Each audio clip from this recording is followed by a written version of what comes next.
Hypocrisy.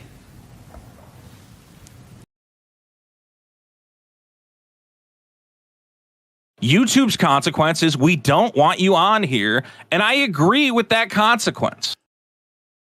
Do you flag videos like that often? I'll flag stuff if it's like hate speech, like legitimate people saying let's kill blacks. Fucking God. There you go. What's up, guys? Welcome to Law-Splaining the Interwebs. I'm your host, Nick Rekieta of Rekieta Law, a small law firm in central Minnesota. And today we're going to open talking about fucking principles and the fact that they don't fucking exist on social media, and it's so goddamn disheartening. It is so fucking irritating. Listen to this. YouTube's consequence is we don't want you on here, and I agree with that consequence. This is the champion. This is the champion of free speech today. This is him. This is him being lauded by everybody. Everybody's so fucking happy that a fat fucking moron went to Netflix studios and got attacked by a bunch of other fat fucking morons. And somehow that makes this person who routinely opposes free speech into free speech's fucking savior, hero, whatever you want to call him. This person is garbage. An absolute garbage liar. He's LARPing on the issue, and everybody's just like, I don't care. It's fine because it was good today. It's fine that he goes after people on the regular. His own admission, he does this on the regular. It's just fine, though. Vito really got him today. What did he show the trans community? How did he teach them? What lesson did they learn? What lesson are they going to learn from Vito? None. But we're all going to sit here and pretend that he isn't in that mob every other day of the year. Every single day of the year, except today, Vito is in the mob canceling Dave Chappelle. Every other day, he's canceling people over hate speech. Oh, truly hateful speech. Oh, my goodness. Well, what is that? That's what Dave Chappelle did, right? That's why Dave Chappelle's speech needs to be protected, by the way, because it's hate speech to someone. That's why we're protecting it. That's why we want it. That's why we want the speech, because it's easy to allow happy speech. It's easy to allow agreeable speech. It's hard to allow hate. It's hard to allow venom, vile, vitriol, profanity, crudity. It's hard to allow those things because they make us uncomfortable. And every fucking day of the year, Vito sucks the dick of censorship every day. Every single day, he is on the side of this, including today. It's just that today he likes Dave Chappelle. That's it. That's it. And everybody around, all of the fucking parasites, including myself in that description, by the way, before you accuse me of being a hypocrite, all of the social media parasites, we all just pretend that none of that matters anymore, that it doesn't matter, that Vito would do this to someone else tomorrow, today, yesterday, that he has done it openly, that he'd do it again. If you think that's all the Vito shit we've got, I've got 5 fucking clips for you motherfuckers. We're going to be watching 5 different segments of the Dick Show argument I had with Vito. Just a little snippet here and there. Remind people who's on the side of free speech. Remind people who's not, because Vito isn't. He's not the poster boy you want. First of all, those posters, the paper, if you printed a picture of Vito on the paper, the poster would weigh 9 pounds. But that's a whole separate thing. That's a separate issue. You don't want Vito to be the poster boy for freedom because he doesn't believe in it. And to have this, and to have everybody being like, well, I don't like Vito, but no, there's no but. There's no but on this. This would be the same as if, like, Rosie fucking O'Donnell had a good take. So, who cares? Like when Oprah Winfrey was right about Ray Rice, right? Yeah, maybe women shouldn't be attacking men who are twice their size and spitting on them and hitting on them. Yeah, that's great, Oprah. Everything else, or not Oprah, fucking Whoopi Goldberg. Everything else you said is stupid. We don't need to listen to you. We don't need Whoopi Goldberg, by the way, suddenly being a proponent for men's rights because she had one right take on Ray Rice. That'd be ludicrous. That'd be insane. That's what we're doing. That's what's going on. And the crazy thing is, I'm seeing it from people who are routinely threatened with cancellation. People who Vito would cancel. It drives me nuts. There's no need to laud him for his wonderful epic own. By the way, what he did was go somewhere and get attacked. Great. Okay. Good job. Oh my God. It's gonna be a little bit of a long night. I'm not gonna go through all of the Twitter drama I've been in today. If you want to go through Twitter drama, you can. But had a back and forth with Andy Singor. Andy Singor, notably someone who was canceled, right? Notably someone who was canceled over bogus allegations about his actions. Was canceled from his job, was canceled from his YouTube career, and had to rebuild. In fact, one of the first shows that Andy came on, it might have been the first show that Andy came on to relaunch his sort of rehabilitation, was this show. I was happy to support him. False accusations should not bring people down, should not cancel people. In fact, cancellation just shouldn't be a thing in general. But it happened to Andy. I was happy to have him on. And today, fully defends Vito wanting to cancel Friday Night Tights because they had Alex Jones on, which Vito now says he didn't. Oh, he didn't mean that. Well, we'll go to the tape on that one. We'll go to the tape. But Vito tried to cancel Friday Night Tights because they had Alex Jones on. And even if he wouldn't try to cancel Friday Night Tights tomorrow, because maybe he learned his lesson, he still would try to cancel. He would still try to cancel Alex Jones. And by the way, what I learned today that made me the most depressed is that so would Andy Signor. Andy Signor would cancel Alex Jones today over what he said and has retracted about the Sandy Hook shooting in 2012. These people all believe in censorship. They just don't want themselves censored. None of these people want themselves censored, but they believe in the consequences for everybody else, and that is insane.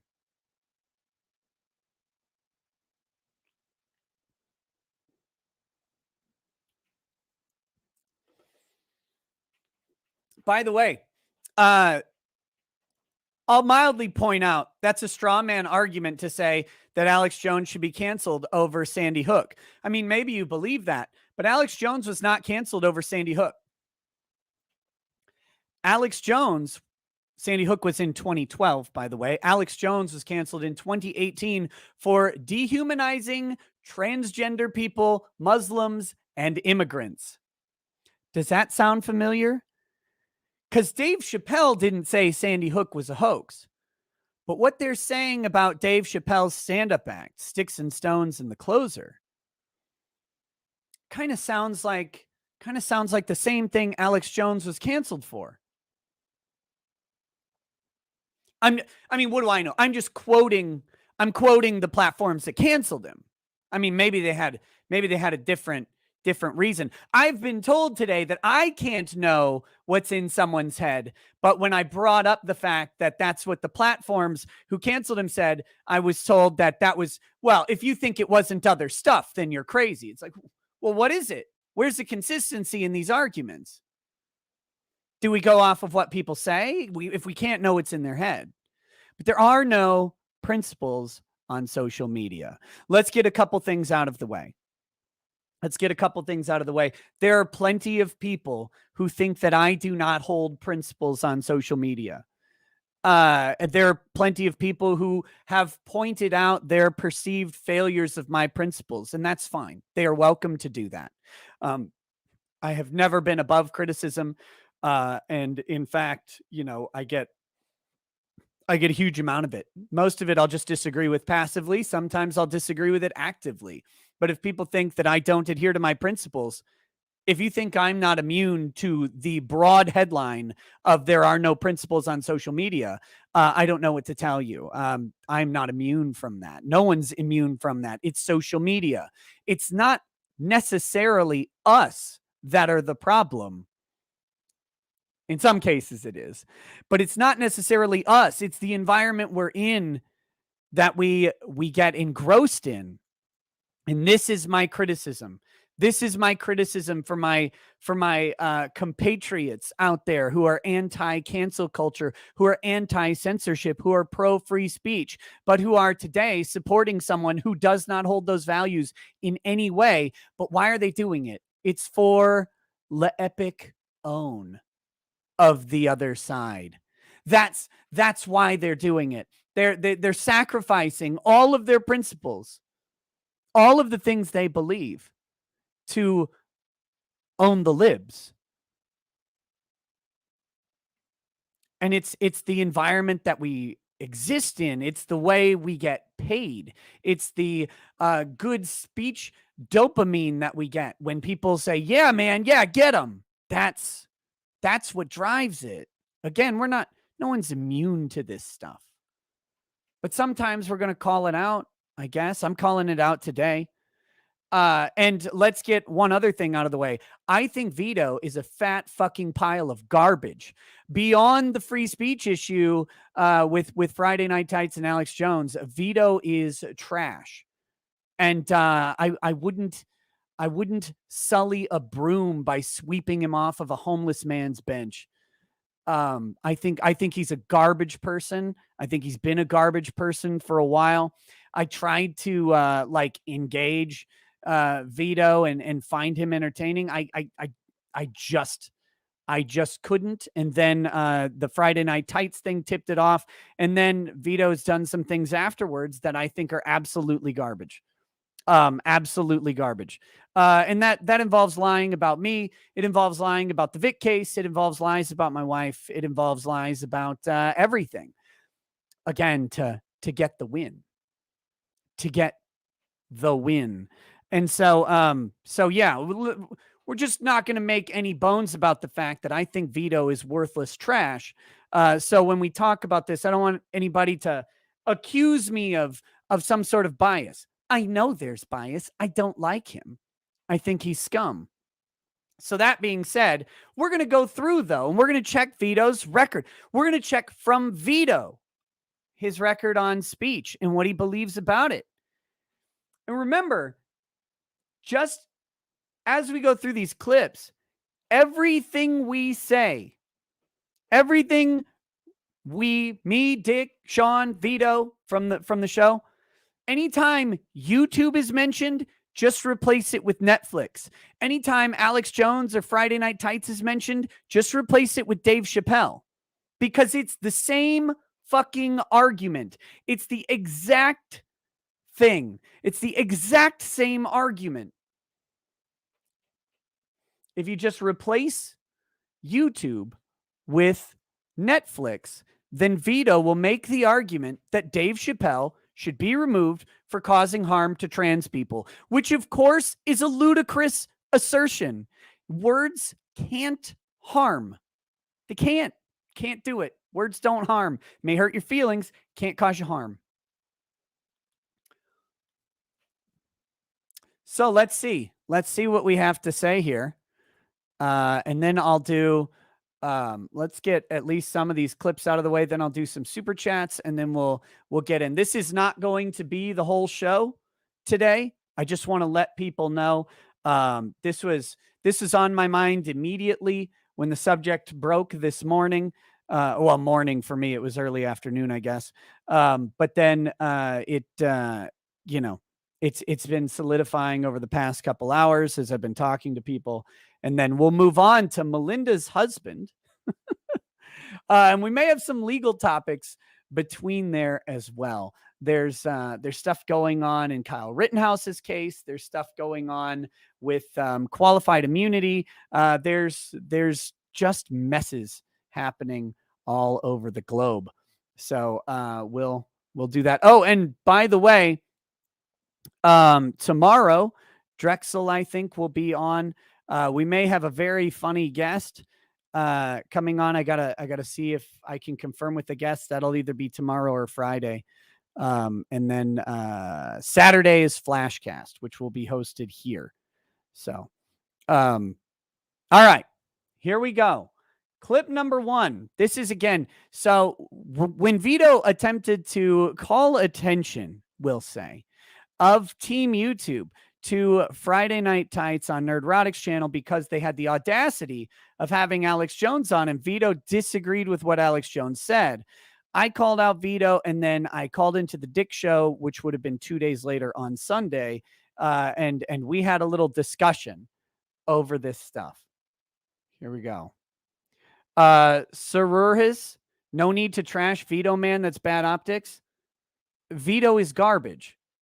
Vito has been garbage for a long time. He's a piece of shit. I will absolutely trash him. And I'm going to trash him today, especially. Fuck optics. What optics? This is about consistency. It's about principle. And I'm talking specifically about principles. We're gonna talk about Vito today. Here we go. So why is he hanging out with guys who just push fucking absolute lies? Absolute lies like what? Vito, like, what happened? What did he say? Liquefies your insides. Did you like when Alex Jones was talking about that? I didn't watch the show. I don't care what Alex Jones says about the vaccine. God, dude, forget it. Forget it. You didn't watch what? Why do you care? Why do you care? Why do I care when a guy says about the vaccine? When a journalist lies, do you like when journalists lie? They lie all the time. So do you like literally it? Constantly? Do you like it? It doesn't matter if I like it or not. It doesn't. So when CNN makes shit up, you go, well, that's fine. It doesn't matter. I make fun of them. I go, well, that's CNN. I don't run to the journalist police to try and get the reporters fired. Why not? Reporters get fired for lying all the time. You don't think that's good? I don't care. You don't think a lying reporter should be fired from their organization? But they don't. Brian Williams wasn't fired. Yes, they do. Yes, they do. So here you go. Here's the intro, right? It's okay. It's okay because some people lie and might get fired. Therefore, it's okay to go after Alex Jones and get him deplatformed, or more appropriately, to go after Nerdrotic and get him deplatformed, because that was the sin. Alex Jones has already been removed. Alex Jones is already off of YouTube, Facebook, Twitter, Spotify, Instagram. He's already off of all of those. Vito's goal was to go after Friday Night Tights because of something Alex Jones said on the show that Vito disagreed with. It was his very, very disagreeable statement about the vaccine. We'll get to more of that in a minute.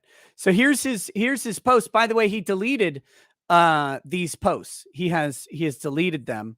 He reposted it, and then I think he deleted it again because the man has no fucking principles, no conviction, and he does not believe in free speech. He never has. He never will. It's not something that's in him. His free speech limit is, well, if I don't like it though, then it shouldn't be there. That's how it goes. Yet. So it's not actually a policy about not lying about the vaccine. That's incorrect. But even if someone goes on and lies about the vaccine, who fucking cares? I do. Me. Why? Why does it mean? Why does it lead to real world consequences? Misinformation leads to real world consequences, like misinformation about trans people or maybe Asians, right? Or space Jews in the Chappelle special. Now, I don't misunderstand me. I want Dave Chappelle to make a Netflix special every week. I want him to piss off everybody. I don't care.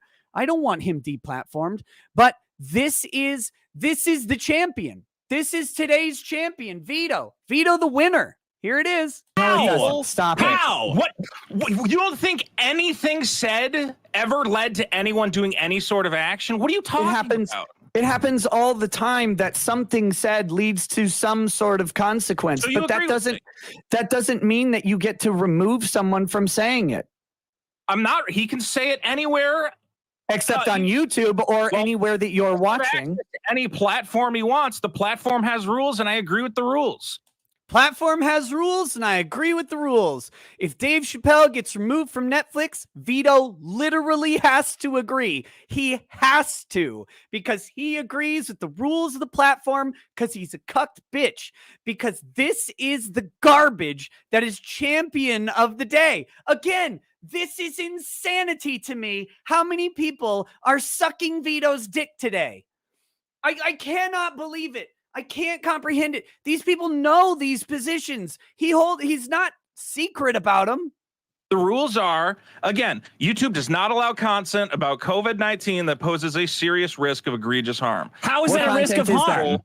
How's it a risk of harm? He's saying because stupid people listen to him. The vaccine will liquefy their insides can lead to so many other types of harm. Like what harm? Seeking out experimental fucking drugs, just not having the information to make a valuable medical decision for themselves because they've been scared away about the vaccine. That's not harm. Just blatant misinformation that leads to harm. That isn't harm. Not getting vaccinated is not harm. If they die of it, it sure is. If they die of COVID, how is that harm? How is COVID causes harm? The lack of not wearing your seatbelt does not cause harm. I mean, you're not. If I say don't wear your seatbelt, I did not just cause you harm. You might make a video that says that seatbelts aren't effective. Then yeah, that would also be leading to harm. It would literally cause zero harm. Zero. Again, this is the champion. He's against causing harm. He's very against causing harm. If you say something that might cause someone harm, what is the argument for Dave Chappelle? Again, the argument for Dave Chappelle is that his words about transgender people causes harm. That's the argument. Vito believes this argument 100%. Just not for Dave Chappelle, though. Just not for Dave Chappelle. Next clip, roll it. Almost a year. It's not lying, but what if it causes harm? What if that causes harm somehow? Because he didn't make anything up. If he's delivering purely factual information, he's talking about Mr. Girl right now, the guy who did a bunch of videos about how he was attracted to the little girls and cuties that Vito agreed with. That's what he's talking about. And Dick is asking him, wait, what about the cuties shit and Mr. Girl who defended cuties? What if that leads to harm? And Vito says, that's not harm. That's not harm because he said only factual things. The factual things were that he was attracted to children, apparently, but that's okay. That's okay. And by the way, I think Mr. Girl should be allowed on YouTube. I think he's horrifying. I think his takes on cuties are disgusting, but I think he should be allowed on YouTube. Vito thinks he should be allowed on YouTube because Vito agrees Vito is attracted to children, according to Vito. It's Vito who said that. I don't know. Maybe he was joking. I have no idea. I can't know what's in someone's head. However, Dick is asking Vito about Mr. Girl. Can't that lead to harm? Well, I mean, can't him saying that cuties is a good thing and Netflix sexualizing minors is a good thing? Well, what if that leads someone to go harm a minor sexually? What if that happens? That's the argument against child porn. It's literally the entire argument against child porn is reducing further victimization. That's why child porn is not allowed to be distributed, because it incentivizes the creation and distribution of more child pornography, leading to further harm of children. That's the problem with it. That's the problem the law is trying to address. I mean, there are obvious moral problems with child pornography in general, but that is the wrong the law is trying to correct. Oftentimes with child pornography, every time with child pornography, the damage is done when the video is made, right? The child was exploited physically already. So remedy by preventing distribution, they don't remedy any harm to the children. That harm has occurred. Many of them are dead. Many of those children are dead because the videos that get propagated and circulated are old videos. That being said, what the purpose of those laws are attempting to do is to prevent the incentivization of further victimization of other children. That's what they're going for there. So that's the argument Dick is making very briefly by saying, what about this cutie stuff? Can't that lead to harm? And Vito says, no, it's fine. That's fine. There's no problem. What about the mukbang videos? People eating until they're throwing up and sick. You don't think that's causing harm? If they say this is super healthy and everyone should do it, then yeah, they're fucking lying and they should be held to task for that as well. Okay. Apparently, if someone says mukbang is healthy, then you need to remove them as well. That they should be censored also. Okay, so Held it's to just the task lying. for lying by who? The platform or whoever, their audience, us as society, we can say, fuck you, no one should listen to you. There's various consequences that can happen. YouTube's consequence is we don't want you on here, and I agree with that consequence. Do you flag videos like that often? I'll flag stuff if it's like hate speech, like legitimate people saying, let's oh kill my blacks. fucking God. I cannot imagine you've got YouTube's dick so far up your ass that it comes out your mouth so you could jerk it off onto your So own you face. would like YouTube to be a platform that says, let's like, it's just like, we have a lot of videos from Nazis saying like the Jews should die. You would like for that to be that kind of open platform. Yes, absolutely. Okay. Well, I disagree with you. That's America, 100%. by the way. You were talking about being patriotic on the last biggest problem. That is a hallmark of America, is that it's full of people saying exactly. Of course, he goes to Nazis, right? It's always to Nazis. You always got to go to Nazis. But the answer is let the Nazis speak. Let the Nazis speak. If you don't like Nazis, you want them talking as much as possible so you know who they are. Because if you just force them into private clubs where they only speak amongst themselves, you'll never know who actually is and isn't a Nazi. If you want to know who the Nazi is, just let them talk. No one listens to these people. No one actually agrees with murdering entire races. Well, I mean, some people do. Not that many, though. And the overwhelming majority of people who do believe it are shamed to admit it in public. They're shamed to believe it in public. But us forcing people underground, us censoring that speech, makes that speech more popular and propagates that opinion farther than it's been in the past 55 fucking years. And yet, Vito wants to suppress the speech. He wants to suppress the speech. Unironically, stupid enough to not realize that the Nazis did the same thing. That was actually their method of controlling the message about the Jews, was to just not let people say anything contrary. But that's fine. It's fine. Because look, Nazis. Godwin's law is always right. Nazis. Here we go. What's next? So just because he calls himself news and he's on that show, This is Vito's distinction. This is why it's okay to go after Alex Jones. Alex Jones calls himself a journalist. Alex Jones and InfoWars have labeled themselves journalistic news sources. Therefore, they can be canceled. This is Vito's argument. That's it.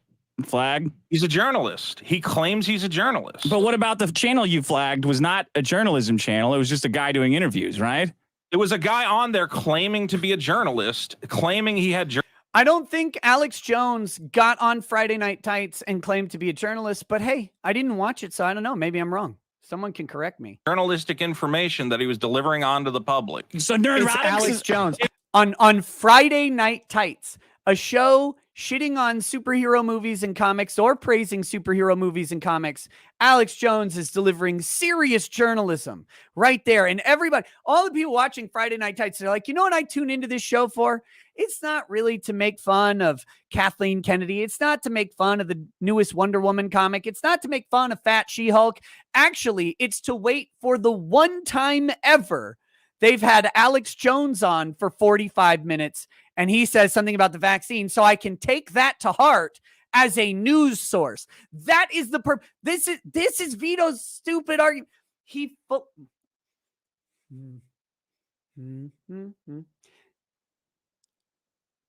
believes the opposite of you and everybody you like. And yet, everyone you like today is talking about how great Vito did and what a wonderful addition he is to free speech. Everybody, all these people are praising him. Dick's praising him. Tons of the one person I didn't see praising him was Nerdrotic. I didn't see Yellow Flash praising him either.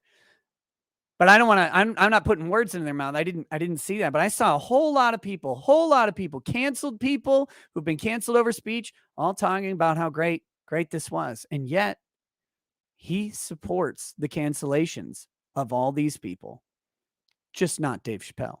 If Alex Jones comes out and says, I'm a comedian, no one is going to believe Alex Jones on his journalistic credentials. You're going to absolutely do. You're so you can't even listen to a sentence without coming in. It's like, can you? Everything that is it why you can't walk by a buffet without picking up a chicken wing? Jesus Christ! No, they listen to Alex Jones because they trust Alex Jones, not because of his journalistic credentials. He doesn't have any journalistic credential. Himself a comedian? Why does he call himself? Because he's not a comedian. Then what is he? He ironically calls himself a journalist. That's the joke. But here's the big thing that Vito is missing. It doesn't matter what he calls himself. He gets the same speech rights as everybody else.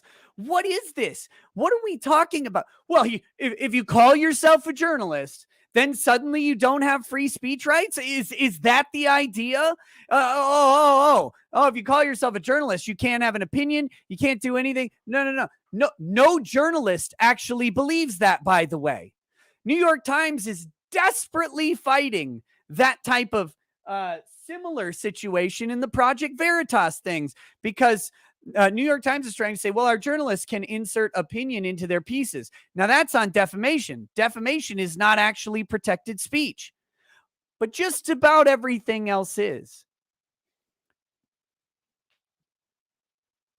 But it doesn't matter. It doesn't matter if he calls himself a journalist, a comedian, a funny man, a fat man.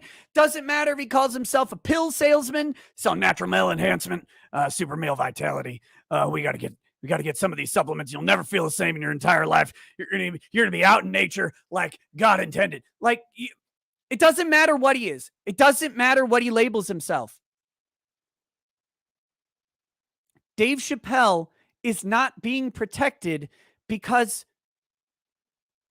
of the jokes in The Closer. Most of what Dave Chappelle says in The Closer isn't jokes. Most of the offensive stuff Dave Chappelle says in The Closer isn't a joke. I've said it 100 times now because I want people to understand. The Closer isn't funny. It's not a very funny stand-up. It's actually, it's kind of sad. I don't think it's intended to be funny. I don't think Dave was trying to do comedy. Dave Chappelle does great comedy. He does it all the time. He's been doing it for years. Lots of people call him the GOAT, and it's a well-founded opinion to have that he's the greatest stand-up comedian of all time. I don't know if everybody agrees with that, but it's a fine opinion. He's got the chops for it. The Closer wasn't funny. I don't think he wanted it to be. The Closer is smart. It's witty. It's incisive. It's insightful. It's apt. It's correct. That's the scariest part about it. That's the big problem with it, is that you're sitting there not laughing so much, but kind of going, yeah, okay. You're nodding along with it. Dave Chappelle's not being protected because he's a comedian telling funny man jokes. And the trannies just shouldn't be so fucking mad about it. They shouldn't get their jock straps in a bunch, right? That's not the part of Dave Chappelle's show that needs to be protected. It's the true parts. It's the parts about how the transgender community forms, as they did today, giant hate mobs to go after anybody. And those hate mobs can make people kill themselves. That's not a joke. That happened. And it happens all the time. That's the scary part of it. That's the part of the speech that's so offensive. Like Dave Chappelle's stand-up act, he tells stories about trans people that he interjects a little line or whatever. And it's like, okay. But the truth of the story is not a joke. He's telling a story and he's doing it stylistically. That doesn't make him a comedian. These aren't just belly laughs that he came up with out of thin air. These are stories, allegedly. Maybe they're not. Who knows? The point is they're true. Whether they're true stories or not, they're true stories. That's why everybody watching The Closer is nodding along, because all the stories are true, even if he made every single one of them up. And by the way, a lot of his stories are about white people, about how white people are bad, how white people have treated him badly. We don't know if any of those stories are true either, but they're all true enough. There's a ring of truth to them. We get to derive truth from the storytelling. That's how storytelling works. That's why you can't pick a label and say, well, this class of people deserves protection, but this class doesn't. That's a stupid thing. That's a stupid thing. One, he's a consummate entertainer. He's one of the most entertaining and charismatic people around. It's hilarious because his opinions conflict with like his ability to draw a crowd. But that being said, it's not his journalistic credentials. He doesn't have a Titanic CNN logo behind him weighing on with 60 years of important neutrality, which is obviously just false. They cashed that in decades ago, but they've been riding that wave forever. He built his own company. Everybody knows what InfoWars is, and everybody knows who Alex Jones is. And no one is going to take the word of Alex Jones who wasn't already going to take the word of Alex Jones. It's not like someone's going. This is the point that Vito doesn't get. There's no one who like stumbles across an Alex Jones clip and goes, oh, InfoWars. Yes, that's a trusted news source I'm going to follow. And then listens and goes, I will do what Alex Jones says. That's not how it works, folks. InfoWars does not have that history. And again, I think the history is bogus, but people do give credibility to Fox, to CNN, to NBC, to ABC, to CBS, to NPR. They give credibility to them based on the label automatically. They shouldn't, but they do. No one does that with InfoWars. No one on earth says, oh, yes, the storied history of InfoWars. I remember William Pulitzer commending InfoWars at its inception, and it's been a steadfast institute of this country forever. No, the people who believe InfoWars believe it because they listen to Alex Jones, they have assessed what he says, and they trust. And that's how journalism used to be. By the way, that's what journalism was at the beginning of the country. We didn't have 5 news wires that everybody siphoned off of to repeat the same exact story. There were 10, 15, 20 newspapers in every major metro area, all duking it out constantly. And you put your trust in the newspaper that you built trust from, the journalists that you agreed with. Was it Pulitzer? Was it the other guy? I don't even remember the other guy's name. Doesn't matter. Who did you trust? That was journalism. That's what Alex Jones did. That's why they hate him.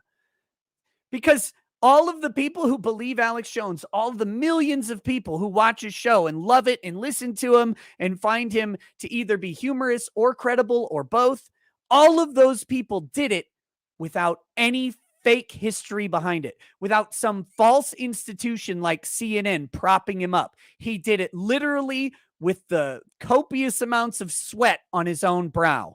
That's how he built the network. That's why he's such a threat. They're like, Jesus, someone like this who we hate can attract bigger audiences than us. And they don't have a logo doing it for them.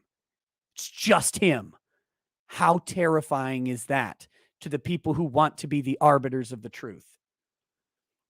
That's why Alex Jones has to be protected. He should be labeled a historic monument, a national treasure that no one can touch. No construction work can be done on Alex Jones because he's perfect the way he is, because he's such a threat. He's such a threat to the establishment, and it was literally off of his broad, hairy chest's work that did it. That's why they hate him. That's why Vito hates him too. To random walk into Nerdrotic stream. Oh, who is this curious individual in the middle? He looks trustworthy, screaming like he smoked 10 packs of cigarettes today. You don't think anybody watching that stream has never watched an Alex Jones thing before? You don't think anybody that was their first introduction? Yeah, but to so Alex what? Jones It's covered by the First Amendment. It doesn't matter if what you say makes other people do stupid shit. It's covered by the First Amendment. It's not covered by YouTube TOS, and I agree with YouTube's TOS. Reminder, what I said at the beginning of this. Also, there's a bunch of people who have joined the stream since then. Vito thinks that YouTube's terms of service gives them license to deplatform anybody, which it does, but he also thinks that that's correct and agrees with it. Replace YouTube with Netflix. And Vito, by necessity, must support the deplatforming of Dave Chappelle if Netflix decides to do so. He must, because he agrees with the platform's terms of service and ability to control what's on their platform, because he's a bitch and won't just say, YouTube, you're a bunch of fucking cunts. Stop censoring people. Stop taking people off the channels because you don't like what they say about vaccines. Stop kicking off channels for election misinformation. It's not your job to police misinformation. It never was. It never was. And first of all, you're really bad at it. Second of all, most of the misinformation that you're calling out is not actually misinformation. He's afraid to do that. Instead, he's like, no, YouTube's right. They're correct in their assessments. They're not. Speaking from firsthand, they're not. They are not correct in their assessments. Let's finish up this clip. Then we got two more. I agree. God, you're oh man, I think you're in. I think misinformation is a problem. I think you're in it. I think you're in it. He just said misinformation is a problem. It's not.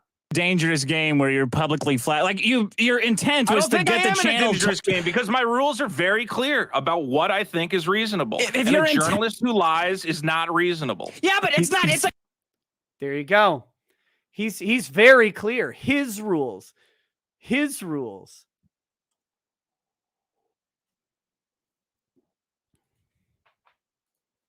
So, would you flag it again? Would you at them again? Please don't. Well, first of all, I didn't flag it. He's saying in a heartbeat. Vito would do it again in a, well, I didn't flag it though. I didn't flag it. In a heartbeat, he would do it again. Okay, right. I'm sorry. You literally did. Would you notify Team YouTube again? The flag is using the actual, it's just a different flag. I mean, it's just a different flag. You intended harm, no, right? You can't. They tell you get an automated message that says, if you really want to do something about this, you got to use our back end. I don't care. I'm not doing anything. No, they did not give you that message, you liar. Yes, they gave you the message. Did. They gave you the message that they were going to look into it. They responded to your tweet. They sent me a message that says, if you think this is a concern, you can go into the YouTube back end and report it. Yeah, except that's not how that works, because they actually said they reported to the earth that they will be looking into it. They replied to your tweet. Because other people, you think I'm the one who reported it? You don't think anyone else reported that thing? Well, you did. Doesn't matter. They replied to you. They did not say we're looking into it because of anything you did. They said, why don't you go? So you can attribute. Wait, so you can attribute harm to statements that. Hold on. Want to report it? Yeah. So you can attribute harm to statements that Alex Jones made, but a statement you made and YouTube directly responded to you. You can't attribute any harm to that. That could be anybody. I didn't lie. That's okay. All right. I just want to know. Champion free speech today. Everybody's saying Vito did good. Vito 364 days out of the year, Vito is the mob outside of Netflix. 364 days out of the year, Vito is standing next to arm and dick with transgender people. Vito is standing next to them, demanding the takedown of somebody else.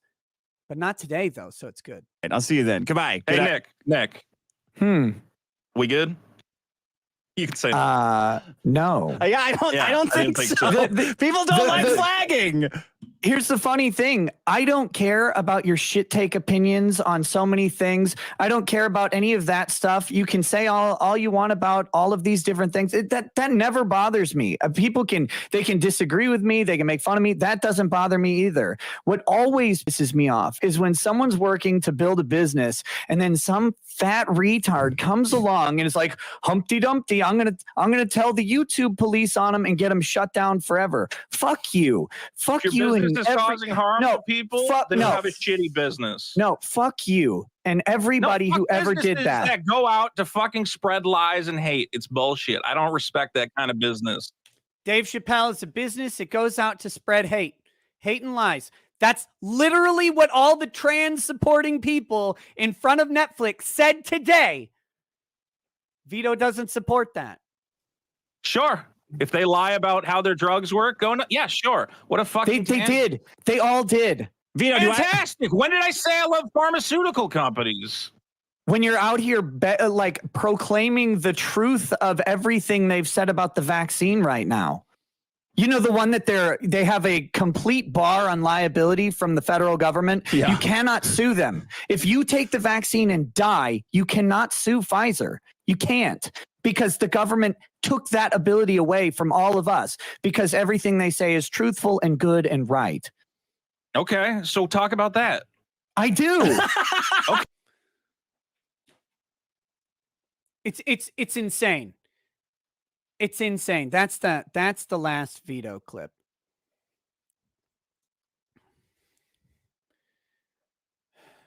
Again, because COVID was mentioned and vaccines were mentioned, it's very, very important of me to say I'm not talking about the efficacy of a vaccine, the effectiveness. I'm not telling anybody to get a vaccine or not get a vaccine. That should be done based on their conversations with their doctor about their personal health considerations and considerations from the experts.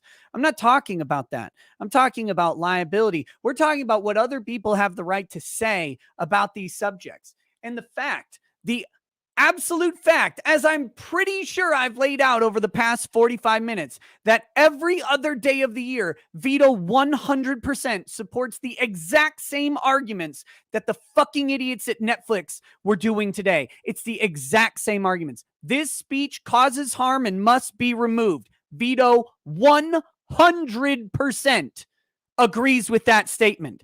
And him and Andy Singor tying themselves up in knots trying to get around that fact is bullshit. And all of these people on YouTube who are like talking about Vito being some champion of speech today, it's great. It's not. You don't want that person being your champion because they'll take it.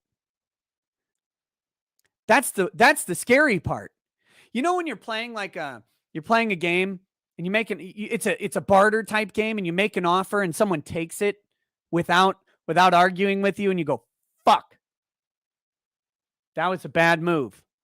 I just got wrecked. I know I just got wrecked. You hand Vito over as the left's champion or as the right's champion of free speech, as free speech absolutist, as libertarian, whatever it is, pick your label. You hand Vito and any of them go look it up. They go, all right, we'll take him. He can be your champion. And then suddenly you're like, oh shit. Oh shit. They just took him. Turns out Vito isn't based and red pilled. Vito isn't anything other than buffet pilled.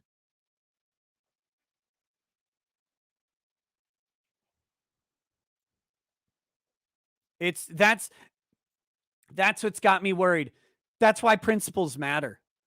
That's why principles actually do matter.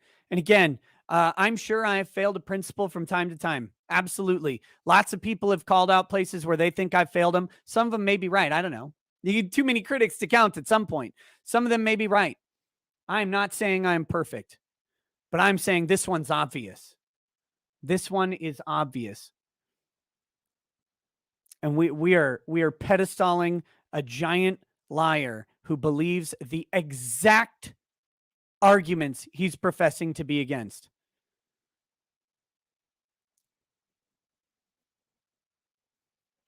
That's what bothers me. Again, it's not Vito's fault. Vito's doing what Vito does. Great, wonderful. But the rest of us, whew.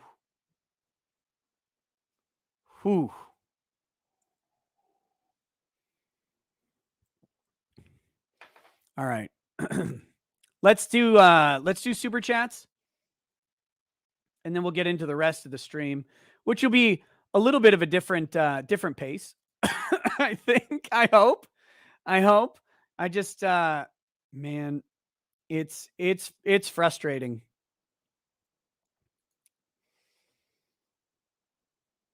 It's a really frustrating thing when you're out defending free speech as much as you can to see people embrace someone who hates their speech, literally hates them. And they're like, yeah, he did a good job. He hates you. He would have you deplatformed in a heartbeat. Butt Worlds Man says gyrating hips, satanic panic, rap music, violence in video games, comedy, joke lives matter. Roscoe P. Coltrane says, here's what I learned from Krigler last night. Tim Pool is taller than Ethan Ralph. That's definitely. Sarurhis says, you're trying to cancel Vito. That's bad optics. Where am I trying to cancel Vito, you dumb motherfucker? Not trying to cancel him. I haven't even said stop watching him. I'm not said, oh, you got to boycott Vito's channel. You will not catch me saying to stop watching or engaging other people.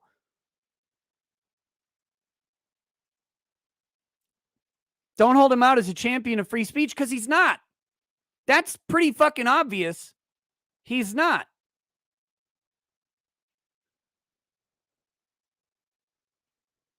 But if you like his Star Wars videos or whatever, go knock yourself out. I don't care.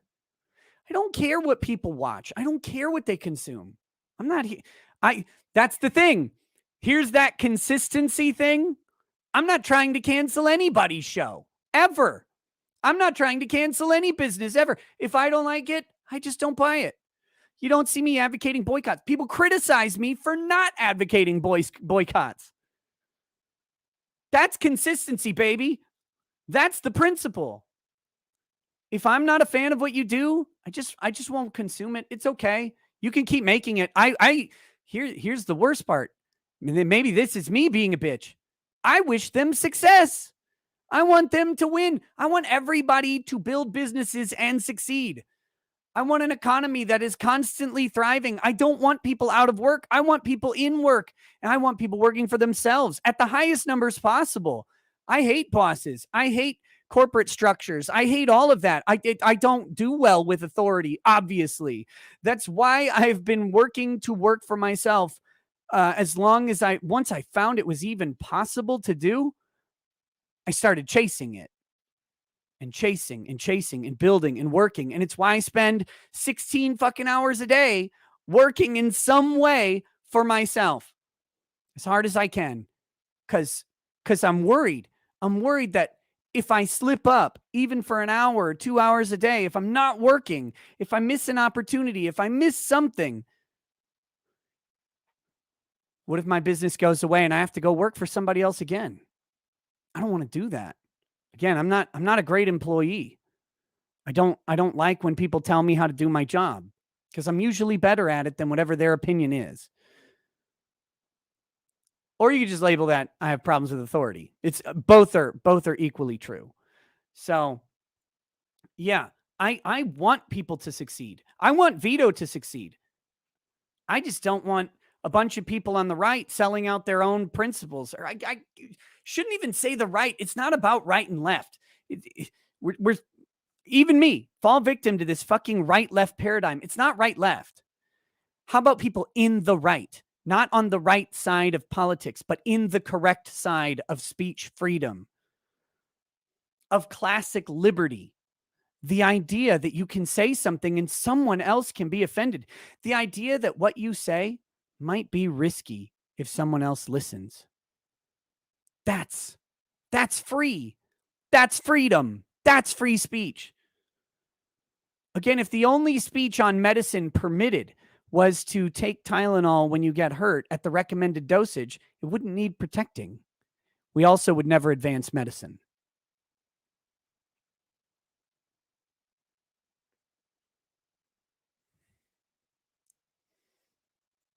Mario Carter 13 says, there's like a robin.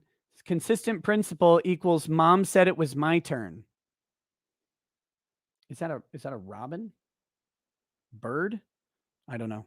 Forbidden Cat Belly says Pinterest was just valued at $39 billion by PayPal. That's the value of millions of wish lists made while white women 18 to 35 drunkenly browse the internet. Yep.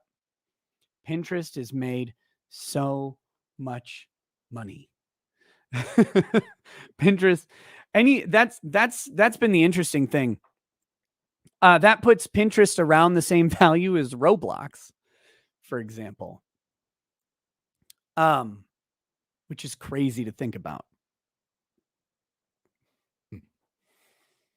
But that's the value of platforms that allow you to create sub-platforms on them. That's what makes YouTube worth so much in a weird way, is people are able to create sub-platforms. Pinterest, same thing. That you create an economy within a business. And that economy is valued heavily because the business isn't really involved in the economy itself, but facilitating it and taking small portions of it makes a lot of money. Let's see, what was Roblox? I'll find the Roblox value. Roblox market capitalization right now is $45.2 billion. 45.2. So Pinterest is 6 billion behind Roblox. Because Roblox has created an economy. It's a game engine. That's what it is. Roblox is a game engine. People make games, they sell in-game merchandise, they sell out-of-game merchandise, they sell access to games, and they sell it like crazy. It's insane. No, Roblox, that's in American dollars. Roblox is listed on the New York Stock Exchange. It's publicly traded. RBLX, you can check it out. Market cap right now, $45.2 billion. Current stock price is $78.58 a share. Roblox is worth a shitload of money, man. Josiah Fitch says you can make money in Roblox. Yes, you can. I've been trying to get my kids to make more money. I think it'd be funny if they became chief Roblox grifters. But yeah, if you can create, especially if you can create 3D assets and create game worlds and stuff, and make a popular server like a Minecraft server, you can have in-game assets that are exclusive. I mean, sort of like emotes on YouTube or Twitter or whatever. You can do all that stuff and people will pay for them.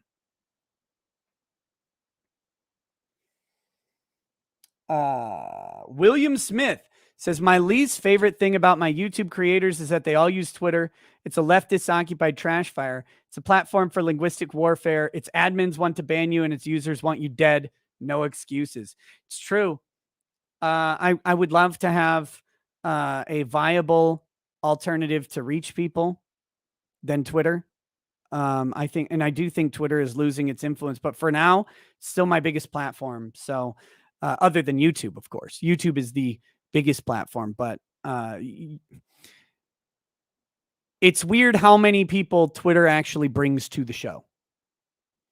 For me, when I used to not use Twitter, I stopped using Twitter for a while, wasn't using it for show announcements or anything, and the viewership on every video was down, and on live streams. But yeah, I don't know. I'm not good at building social media platforms, so that's the weird thing. I just don't seem to grow anywhere. Did okay on YouTube, but everywhere else, which that's the one that matters for income. So that was the good one to win, I guess. But I would love to replicate the success on other platforms to get the word out, to get more people into the show. Yeah, I saw it. Trump announced Truth Social.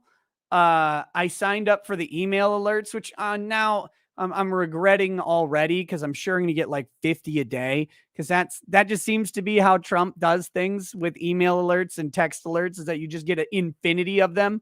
But I did sign up. I'll be watching for a Truth Social to come out. We'll see. We'll see if it goes the way of Parler, if it goes, if it just dies out, or if it becomes a Titanic steamroller. Looking forward to the trash fire, whatever that may be. Stephen Cooper says, duck Vito. Rick Nikita says, literally no one cares about Vito's opinion. People only care about what happened because he was chest thumping some bro at a protest. Bad Vibe says, wait, do you call a rioting gun packing? I think it means what? What do you call a rioting gun packing fake medic? A one-armed bandit. Oh, guys, some guy was allegedly Gage Grosskreutz on Twitter. I don't know if that's actually true. If it's actually him, I can't imagine it's actually him, but that has been a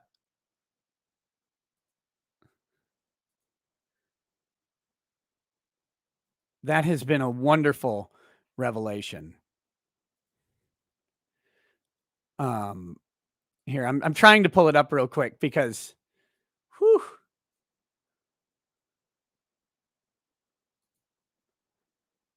Here we go.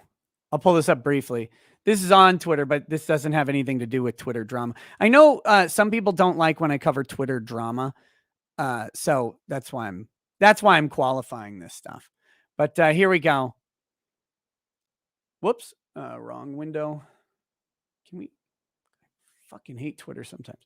So holy shit, I found a rabbit hole full of stupid. So this is actually, oh damn. This was retweeted by Gage Grosskreutz. But let's take a peek at this brilliant legal analysis. Combat veteran here. Sure, I'm sure you have 300 confirmed kills. Just a perspective. If you arrive armed to a place where violence is happening, prepared for violence, and you engage in violence, there is no self-defense. Oh, what is there then? What is there if there is no self-defense? You are, in fact, a willing combatant. Oh, okay. So I guess Joseph Rosenbaum, Gage Grosskreutz, Anthony Huber, they're all willing combatants because they're engaging in violence. They're armed. Well, Joseph Rosenbaum was just armed with pedophilia, but the other two, one was armed with a skateboard, one's armed with a gun. Are they engaged in, are they willing combatants? If you do this without being sanctioned by the government outside of a combat zone, you are also, in fact, a terrorist. Okay, so everybody there's a terrorist? Everybody's a terrorist now. We had another word for armed civilians operating outside the military as well. Insurgent. You can tell that this guy is not a combat vet. Well, I mean, maybe. Okay, wait. Hold on. Let me correct myself. Maybe he's talking about like Iraqi or Afghani civilians who are armed operating outside of the military being insurgents. But in America, armed civilians operating outside of the military is just the citizenry. That's always just been the citizenry. That's what we want. We want armed civilians operating outside of the military. That's what keeps the government in check. That's our safeguard against tyranny. If your recourse to the terrorist is to look up the criminal history of the victims, oh no, they're terrorists too under your description, buddy. It is no different than looking up the criminal past of everyone that died on 9/11 in order to justify the hijackers. It's a lot different. Hijackers had no idea who would be in the buildings on 9/11. The Kyle Rittenhouse had to look in the eyes of the people he shot. This kid was illegal all the way around. This shit is ridiculous. Combat veteran. Pressing X to doubt on that one. Hold on. Let me find. I was going to find the Gauge account in case people want to check it out. This is not, don't go. It's not a harass thing or anything like that. It's just I saw him responding to Mystery Grove Publishing. Shout out to Mystery Grove Publishing, by the way, here. And they had a back and forth where Mystery Grove was talking about Grosskreutz, and then this guy alleges that he's Gage and starts going after it. He has a newish Twitter account, only 2 followers, but he has 88 tweets or something, mostly going back and forth with this guy. I've been teaching first aid since then too. All good though. That bullet might send Rittenhouse to 25 to life. So if this isn't Gage Grosskreutz, which here's his alleged concealed carry license, if it isn't him, then it's someone who's super simping for him. So pretty interesting thing. I did retweet this one.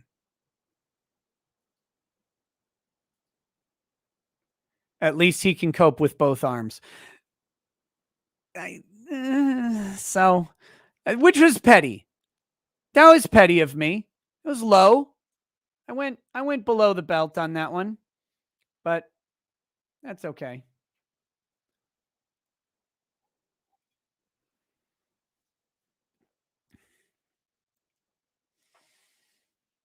All right. Next, Azrael Bain says, "Hey Nick, 2 questions. When is my birthday? It's in December. And would you prefer something large or reasonable? I promise that is not a Fuda question." Look, I prefer not to get gifts on my birthday personally. Like I don't need things. I don't need stuff. I get whatever I need throughout the year. And I would rather people, utilize their money for themselves or someone else. I don't need anything. So, I don't know how to answer the question. Reasonable, I guess, is the answer, because reasonable to me is nothing, or some like little trinkety thing that makes shows you're thinking about me, or something weird and gay like that. But I genuinely don't want. I do not want presents. I don't want presents from my family. I don't want presents. Don't need them. I'm old. I'm happy to celebrate my birthday, though. I'm not one of those people who's like, oh, I don't like birthdays. I like my birthday. I like days that focus on me. I think they're great. But presents in general, I'm not a big thing for me.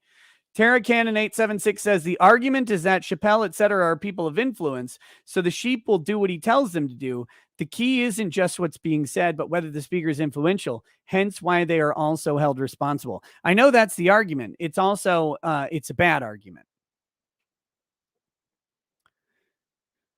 I know you're not making that argument too. Like, I'm not calling your statement bad. You're right. They fear anyone with influence, because that influence is bigger than them. So they're afraid of it. And they can't do it. That's why CNN, it's why the news media paid off YouTube. I've talked about this a couple times, but let's get this out there. And I wish I remembered the chart. There's a chart. You can pinpoint the day that the agreement with mainstream media occurred with YouTube. You can pinpoint the day if you have the chart, because it's the day that Ben Shapiro stopped beating Fox News. And it happened overnight. Boom. And now you get news sources with millions and millions of views on clips that are just basic clips that have no business getting millions of views, but they get pumped and pumped and pumped into the timelines of everybody watching. They're the top recommendations on all of the subjects ever. And so, they have no business getting the views that they do, but they get a ton of them. And there was a specific day, and even to their credit, the Young Turks were outperforming all the leftist media. And it was like Shapiro, Young Turks, Crowder maybe, and it all went whoop, and it turned up. Like the graph literally flipped. And suddenly, the next day, the mainstream news outlets were beating every political commentator in the country who was beating them the day before in views. Because YouTube accepted a payoff. And that's the difference. We all monetize our content. So all of our content is monetized. And therefore YouTube gets ad revenue, and they have to pay roughly half of that ad revenue to us. That's the agreement. With the mainstream media, they don't. It's still monetized, still ads. Mainstream media has a different contract, a lower cut, if they take a cut at all. They want the views. See, the mainstream media doesn't rely on YouTube for income. That's not important to them. They need YouTube for exposure. Exposure expands their existing institutional power and their institutional money. So they don't need ad revenue. So they let YouTube have that. So if YouTube promotes, here's the thing. You got Ben Shapiro doing a video on this Netflix protest, and you have Fox News doing a video on this Netflix protest. One of them, you have to pay half of your ad revenue. The other one, you don't. Which one gets 1 million views and which one gets 500,000? The one you don't pay gets the most views. That's how the algorithm is going to work it out.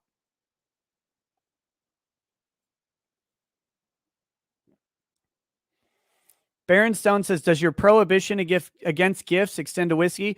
Look, I'm not going to turn down any gift anyone sends me. But as we were just talking about, as a person with some mild level of influence, and it's a weird thing to think of yourself as an influencer, but as someone with a mild level of influence, I would actually, I hesitate to say anything because I don't want anyone to think that I want people to buy me stuff. Or need to, or anything. There's no, again, you guys support the show so freaking much through super chats and views and locals, recadalaw.locals.com. You guys do all that. That's the gift. The gift is that I work for me and kind of work for you, and that it works out. Like that's the biggest gift. I don't need people to send me anything. You want to send me a bottle of whiskey though? I'm not going to turn it down. But as an influencer, I must bring up something, and that is the high quality products at Ridge.com. Ridge wallets. These things are fantastic, ladies and gentlemen. The only reason I don't have anything in this one is because I currently enjoy my new Ridge wallet, which is the Ember style Ridge wallet. It's not down here, otherwise I'd show you, but I have been using a Ridge wallet for several years now. I bought my first one, and then they sponsored the show and have given me Ridge wallets in the wake of sponsoring the show, and I 100% think that they're a great company. I really do. They make a great product. The wallet's great. I like the knife. Some people don't like the knife because they're like knife experts or something. And they're like, well, it's not as good as like a $10,000. Well, it's not a $10,000 knife, but more importantly, their backpacks, their weatherproof travel backpacks are phenomenal. I use it to travel. It's my carry-on bag everywhere I go. It holds a shocking amount of stuff and a computer, and has a nice padded spot for me to put my collectible Warhammer books in. So I would strongly suggest ridge.com/nose. If you're looking for gifts, not for me, because I have one, but if you're looking for gifts for someone else in your life, they're a great gift for guys. I keep running into guys whose wallet is literally a rubber band around their credit cards, or like one of those little clips, like a binder clip around their credit cards and some cash. Those people will love this. It's clean. It's easier. It doesn't, the rubber band's not going to break. It'll hold their stuff. It'll minimize the crap that's in a wallet. It slides nicely into a pocket. They're good stuff. Anyway, go on to, I can't pull up the banner. I don't have it on StreamYard, but go to ridge.com/nose and then use promo code NOSE in all capital letters to get yourself a little discount. All right, guys. John Jelaine says RFID protection. They say so. I have not tested RFID protection on it because I don't know how in the hell I do that.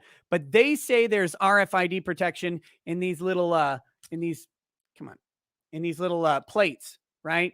And so inside the plates, RFID protection for your cards so that you can't get ARFID sniffed walking around town. Apparently, I haven't tested it. That's what they advertise. So you guys can check that out. But anyway, thanks for bearing with me. I didn't get to do the earlier this month ad for Ridge Wallet, so I have to do two, one now and one by the end of the month. I'll try and wait on it. I wanted to space them out more, but I was kind of banned. I kind of had COVID and was kind of banned. So there you go. But do check it out. Lots of people have sent me follow-ups that say, hey, got the Ridge Wallet for my dad or for me, and they like it. So it's good stuff. And most importantly, the most important thing, they have never told me what to say. They have never criticized what I've said. They have never said, hey, we need you to lay off of this subject, or, hey, we need you to not say this about that person. Never once has Ridge ever told me to say anything like that. And the moment they do, I would break the contract off that day, even if it meant missing out on payments. The moment a company tells me what to say or what not to say, I will end the contract that day. No ifs, ands, or buts. So there you go. Okay, Renee Villarreal says, I may be misremembering, but wasn't the mean mustache censored before his party rose to power? Yes, I think so. I think he was. Did Ridge Wallet ever report you to YouTube? No. Is it made in the USA? I don't know. I don't know where it's made. They might be. Check the website.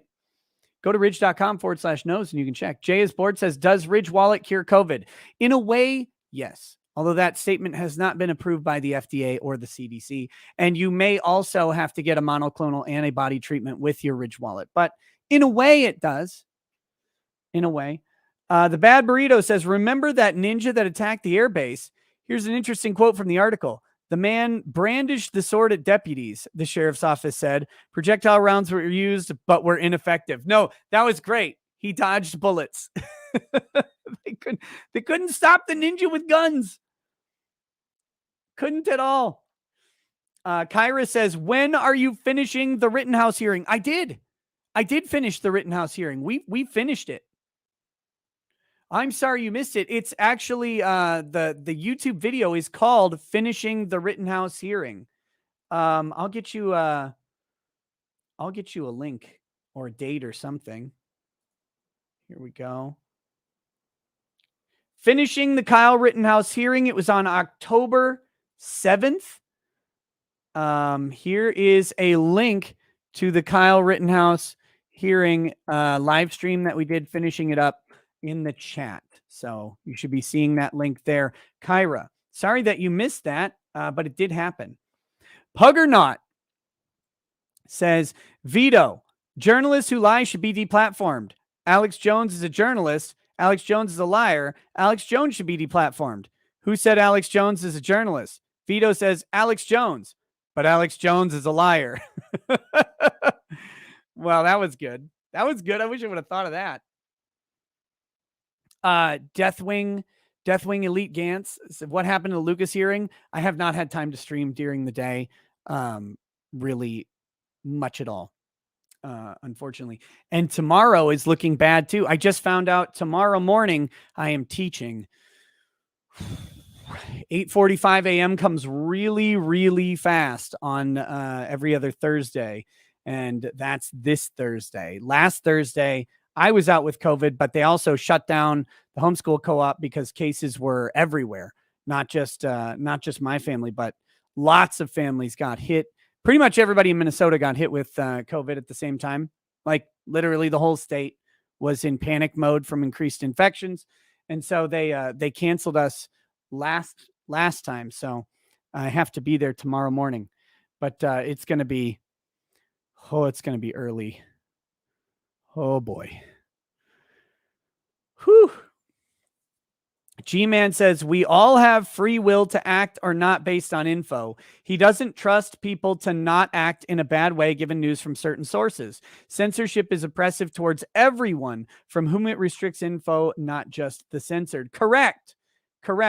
And the Supreme Court has recognized that the right to speak is not the only aspect of free speech, but also the right to have your speech heard. Because the government's argument, if you don't have a right to have your speech heard or the right to hear someone else's speech, then the government's argument would just be, well, they can say whatever they want in their closet. They can say whatever they want in their own home, away from everybody, not broadcasting. Well, then they have free speech because they can say it. But that's not the same thing. That's not the same thing. So free speech recognizes also the right to be heard and the right to hear.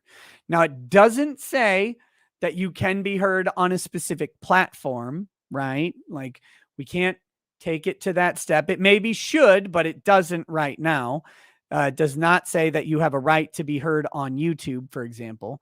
But it does say that it's more than just a right to speak, because that's what Vito's argument kind of early in the discussion was. If you remember, he was saying, well, he can say it. He could say it. He just not on YouTube. And turns out for Alex Jones, just not anywhere except his own platform that he built. But if he didn't have that platform, it would be just not anywhere.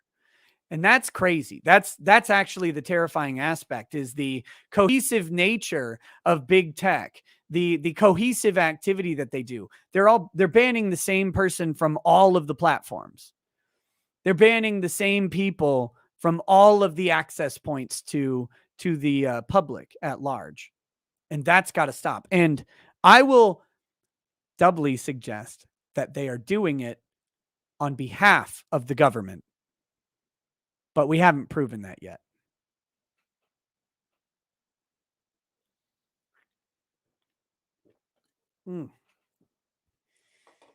Guys, I have the saddest whiskey day. I do see 1,000 likes. I did not get to the store to buy whiskey today, so I'm drinking these little bottles of Glenlivet. The first one I had was the Glenlivet Founders Reserve. This is the French Oak Reserve 15-year Glenlivet. So that's what I've been drinking. I get these little one-shotters. Just pitiful. By the way, if you want to know where on the glass one shot is, this is the glass I use with some frequency. Here it is. That's the whole bottle.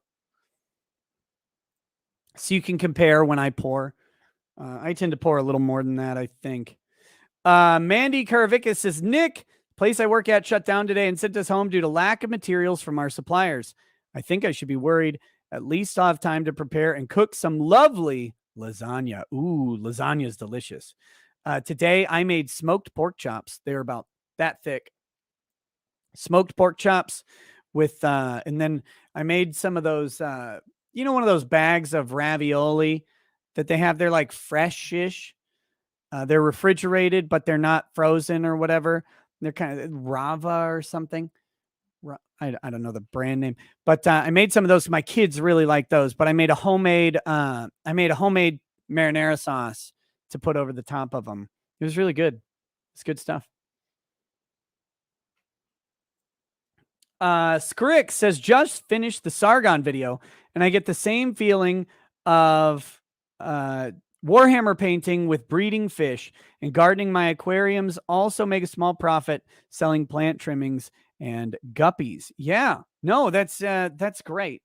Just doing and building something, making something, crafting something, to me, that's valuable work. Even whether it makes money or not, it is a value to you. And I think it's a great thing. So, okay.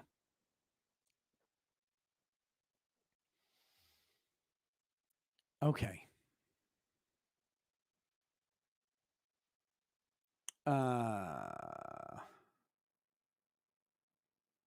Let's American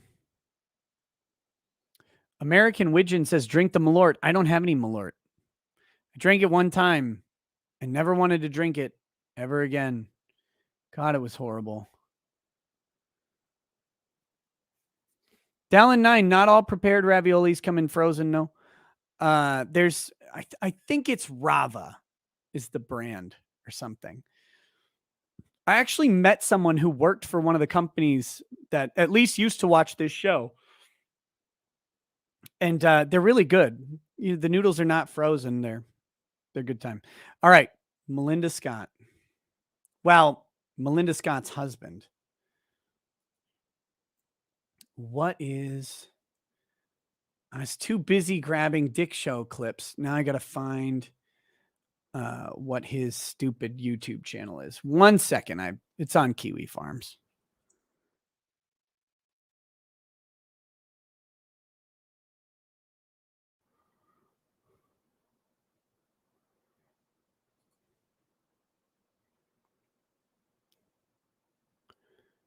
Where is it? Where is it?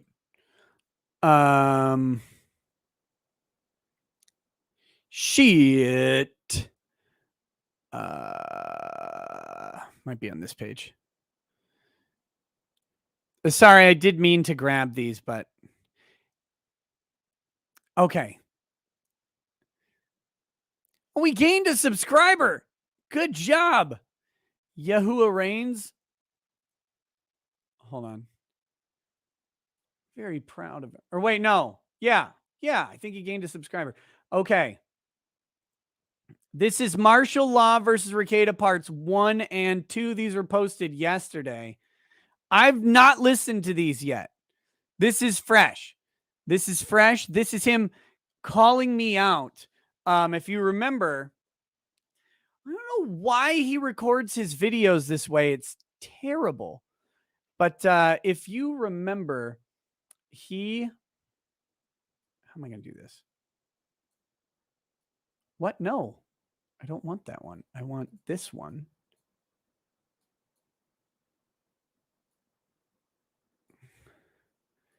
He records his videos so weird. I'm just trying to make it, very consumable. But this guy is allegedly, the husband of Melinda Scott. Not to be confused with Melinda Smith, who is Mercedes Carrera, the adult film star who is on, has been routinely granted continuances of the trial that she faces for her alleged sexual abuse of a child charges. That's Melinda Smith. This is Melinda Scott, who is not a former porn star that we know of. And I think we would know because I think the Kiwis would go crazy. This is her alleged husband who is responding to me. He's responding to me and my criticism of Melinda's... Oh, that's pretty good. My criticism of Melinda's case. Can I shrink it down even more? I can. So he has picked out some point in the stream that I must have been talking about to rebut. And so this should be fun. This should be fun. I always like finding out where I'm wrong from people like this guy. Is his name Marshall? I think is his name. Let's see. Bad Vibes says, would you consider Section 230 had an aspect of free speech protection for platforms? If so, I think that should extend to users of said platforms. If government offers protection to one, it must be extended to the user. Yeah, I basically agree. And that's kind of what Clarence Thomas was arguing with his common carrier approach to social media. Telegram companies were given protection from defamation, and the exchange was they had to basically take all comers. Everybody who went to the Telegram company to send a Telegram company had to do it. Your phone company basically has to accept the fact that they're going to transmit your phone call But in exchange, the phone company is not liable if you call someone up and start making terroristic threats again, like I'm gonna kill you and rape your arm sockets. Like if you say that, AT&T is not responsible for someone making that phone call. That's the protection that they get. Without that protection, AT&T might be responsible. It depends on the circumstances. So that is what Clarence Thomas has suggested as a possible way forward for social media. And it's one I agree with. If we're going to give social media broad immunity from what's posted on their site, they're immune from civil liability for what's posted on their site, then we should also be saying that they have to take reasonably all comers, and removal from the site has to be really, really specific. And they're not, they're not necessarily immune from liability for the removal. So, like a Telegram service could turn a person away if they like walked in and held the clerk at gunpoint or something, or they made some very harassing comments to an employee. Like those types of things could still get you banned or removed from the Telegram company, even though they're something akin to a common carrier. And there would be some sort of exception for platforms that there has to be some way for them to refuse service, but there's got to be some protection for the user baked in. And right now we don't have any protection for the user. So I think that is a very important aspect of 230 that needs to be rounded out. William Smith says, I hate the idea of being an active Twitter user, but I'm trying to build an audience. How do you do that on Twitter?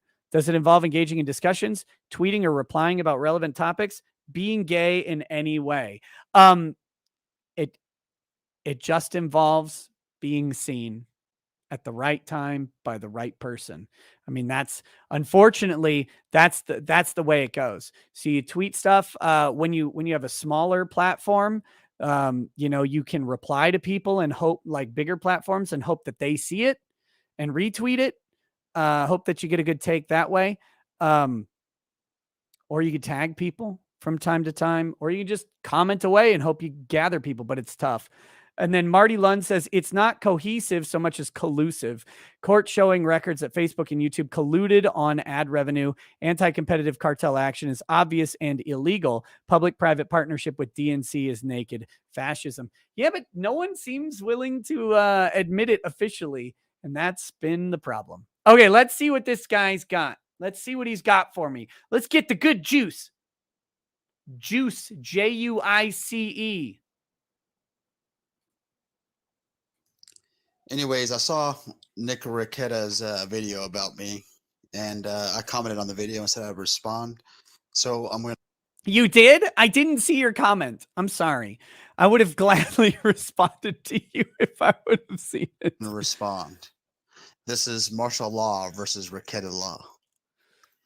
Martial law used to be my nickname I had on the streets. On the streets? Oh, shit. Guys, we got a badass here. Whew. I used to do martial arts, and, I had a reputation. Martial law was like... I got a bad reputation. Watch out. Used to be a badass in the streets. People knew my name, except they actually knew not my name, but my nickname, which was Martial Law. Character off of Tekken. And, I whooped this dude's ass pretty bad, and some people used to call me Martial Law on the street. Yeah, so get it. That's where that name comes from. I'm happy, right? Like I think everybody should whoop someone's ass at some point, I guess. Anyways, there's some things that he said. I don't want to play everything because it's just too damn long. He just babbles on and on and on. I was responding to you. He doesn't use definitions or case law. He just... You don't use definitions or case law either, you dummy. You're just saying, where's your case law? Where's your case law? That's the bulk of what you said. But the stuff we're talking about doesn't require case law. Says his opinions a lot. But anyways, one of the things he was making fun of me was when I said color of law is a social contract. And when I made the video, I was trying to explain to people what I mean by a social contract is when you let a DA or a police officer prosecute you for a crime that doesn't exist, that's acting under color of law. And the issue is that there is no law. And there is no law. No law. Okay.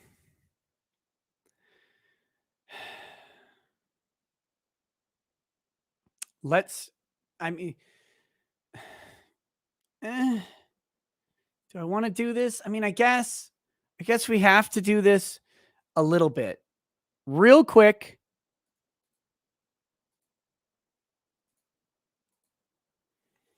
Okay, this is from the Department of Justice, and this is where color of law comes from.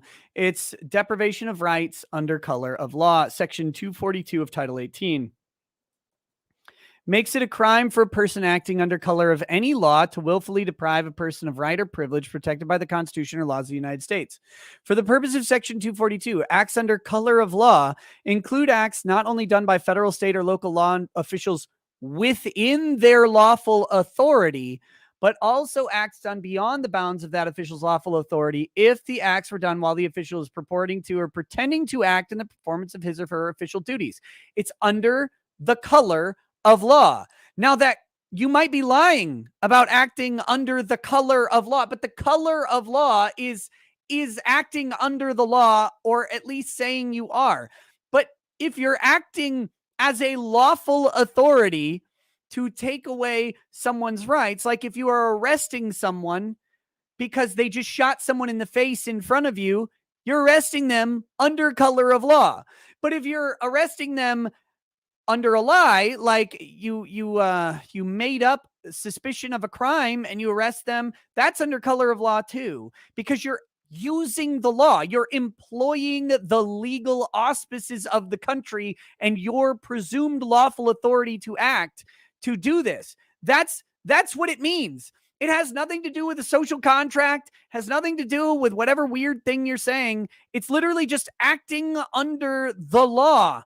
But some people lie, so they have to say color of law because it's not lawful if they're lying. If they don't actually have probable cause, if they don't have the thing that they're required to have to engage in the activity, then they're breaking the law, but they're still acting under a purported legal authority. That's all it means. It doesn't mean anything special. It doesn't mean whatever weird concept you and Melinda keep saying it means.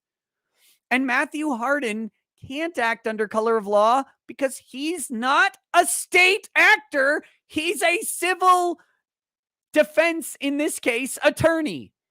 He does not have lawful authority to do anything to you. The judge can act under color of law. The magistrate could act under the color of law. The clerk, the bailiff, they're acting under color of law.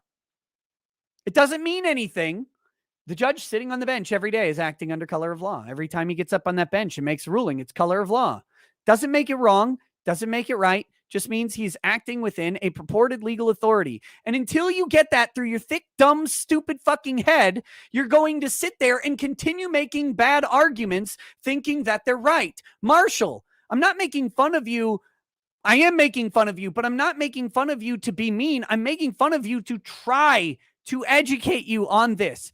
You're wrong, and your wrongness and Melinda's wrongness is leading you to a destructive path of obsessive, addictive, pro se lawsuits that at some point, if you keep it up, will come back to you, hopefully. So maybe that will stop you because you're abusing the legal system. You are forcing a judge to act under color of law to bring Joshua Moon into court when he does not deserve to be brought before court for you. He probably deserves to be before court. He probably deserves all the prison in the world. Send him to some Lithuanian prison or whatever for some wrong that Joshua Moon did, but not to Melinda, because you can't point to a single thing Josh did to Melinda to merit the lawsuit. That's why you're trying to sue other John and Jane Does, and you just can't. That's why the judge dismissed your case, because you haven't put forward a case against Josh. Has nothing to do with color of law. It's everything to do with your bad legal arguments. It's a social contract because you're consenting to it. You're basically saying, No. Look, black guy walking down the street gets shot by cop. That's the news story, right? That's the headline everywhere. Cop shoots him under color of law. Did he consent to be shot by the police? No. That's why 242, Title 18, or Section 1983, that's why those exist, is to provide remedy for people who did not consent to the color of law, depriving them of their civil rights.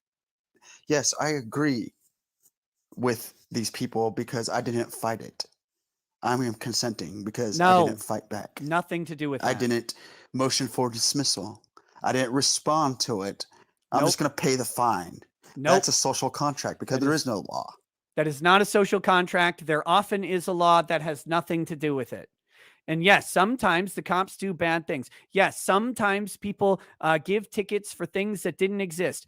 It happened to me in Chicago. I got a ticket on my car in Chicago, and I was charged with not having a proper license plate affixed to my trailer. I wasn't towing a trailer. I just had a sedan. Now, the cop screwed up and cited the wrong citation, but he did it under color of law, and I was not guilty of the thing. What would it be if there was no law? A contract. You're Nope. agreeing to it. No. You're Actually, it's not a contract. If you get convicted of a crime that doesn't exist because you agreed to it, you can actually get that overturned. You can appeal it. The prosecutor has an ethical obligation to do so if they're informed of it. In fact, that order can be vacated. You could have spent 98 years in jail and still get that vacated because it wasn't a crime. Now, people don't always do that, but that's not because they agreed. That's not because it's a contract. There's no contractual obligation. Well, sorry, you didn't fight this, so therefore you have to stay under contract law. No, not how that works. saying if you just pay the fine, that yes, I agree that their opinion and their moral beliefs is against the law. Oh my God, go to speech therapy. So therefore it's a contract because it doesn't exist. You're consenting to color of law. You're Nope. consenting to a fine. Color of law is like the easiest concept, and he's gotten it wrong. And he makes a comment saying that judges dismiss cases that when prosecutors and police officers bring charges for laws that don't exist. Yes. Sometimes they do, sometimes they don't. Correct. But we actually looked it up, and there was a lot of people in Virginia, especially Southwest Virginia, the lowest educated people, that were fined for the same exact charge. They charged Melinda with a law that didn't exist. Are you saying Melinda's one of the lowest educated, lowest IQ people? That we can agree on. They actually extorted money from people under. Yes, cops are bad. Cops do bad things. Courts do bad things. We know this. This is not a secret. What are you talking about? Color of law, and people paid the fines like idiots because they didn't know the law. Just like the camera lights. Melinda doesn't know the law. At the red lights, they take pictures of their license plate and they send you a bill in the mail. Yeah, and sometimes they're private companies, sometimes they're police departments, but they're acting under color of law. If they're a private company, they cannot act under color of law. The camera doesn't have a right to give tickets, In some states, it doesn't. In other states, it does. Actually, stoplight cameras have been held constitutional in several states, including states like Texas. What are you talking about? They just give you a civil ticket rather than a criminal fine. Nobody witnessed the crime. You know, how The camera did. The camera operator did. The camera operator who reviews it 6 times witnessed the crime. But that's why they do a civil charge, because they don't actually know who was driving for sure. They can't prove the driver. They can't get to beyond any reasonable doubt. That's why it's a civil ticket, and they've been upheld as constitutional. I disagree with it, but the courts don't. how could a camera write a ticket? It has to be done. The camera doesn't write a ticket, you fucking dummy. Like 17 people review every ticket cameras. I think it's 5. 5 people review like every ticket camera ticket that's given. They all review it. They review it. It goes through this several step. It's fascinating how much work goes into the camera tickets when they actually write the ticket. But they do it so that they have an extremely high success rate. Done by a peace officer. It's complete bullshit. And how many suckers out there forked over hundreds of dollars to these fake tickets that they received from a camera light? I wonder. It's a fucking extortion scheme. Strong arm robbery. I agree, but it's still the camera legal, lights, dummy. not so much. But the fact that in Southwest Virginia, they actually took people's money and actually put it on record for a law that didn't exist. This happened to thousands of people. Thousands, maybe, I don't know how many, but they've done it many times. Melinda was the only person that's smart enough to actually fight it. The only And one. it got dismissed. She's the Then only one who got it dismissed. They made a law later on. Just Melinda. Melinda was the only person. In fact, they got every other remedial West Virginia thinker. They got all of them tickets. Melinda was the only one who fought it, got it dismissed, and then they made a law. They didn't call it Melinda's law, though. They called it not Melinda's law, even though she was the one who did it. Because they're probably worried that they're going to get sued Oh, yeah. because Tons of they were concern. acting under color of law and extorting money from people. You know, it's a social contract because those people agreed to it under their ignorance. No. And that's what I mean. No, it's They just didn't have to extortion. consent If it's illegal, because it's there just wasn't a law. extortion. They should You have can't disputed it. actually you can't consent with the state to an illegal law. Like, I mean, people do, they plea out and they do this thing, but they can't actually do that legally. So if you fight it even today, you can get it undone. It was because of their ignorance. Anyways, let's see what this dickhead has to say. Yeah. Finally. Genuinely hurt. Make them put up the appeal. Sell the house. Stop paying rent. Go to a homeless shelter. Whatever it is, you're going to win, right? You believe? Since when does righteous ruling have to cost anything? Forever. Since forever. It costs a fucking fortune to do almost every lawsuit. Oh my God. Get a speeding ticket overturned. It's going to cost you more than the ticket. You do it so that you don't get the ticket. That's the by design. Oh my. You know, where's all the taxpayer money going to? It shouldn't be going to you.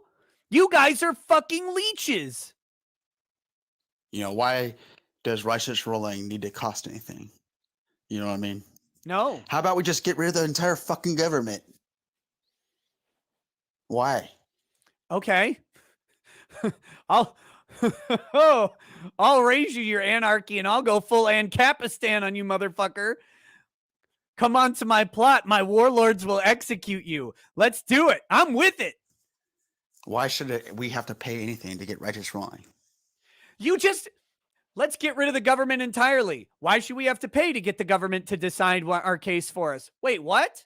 I thought you didn't want a government, but now you do?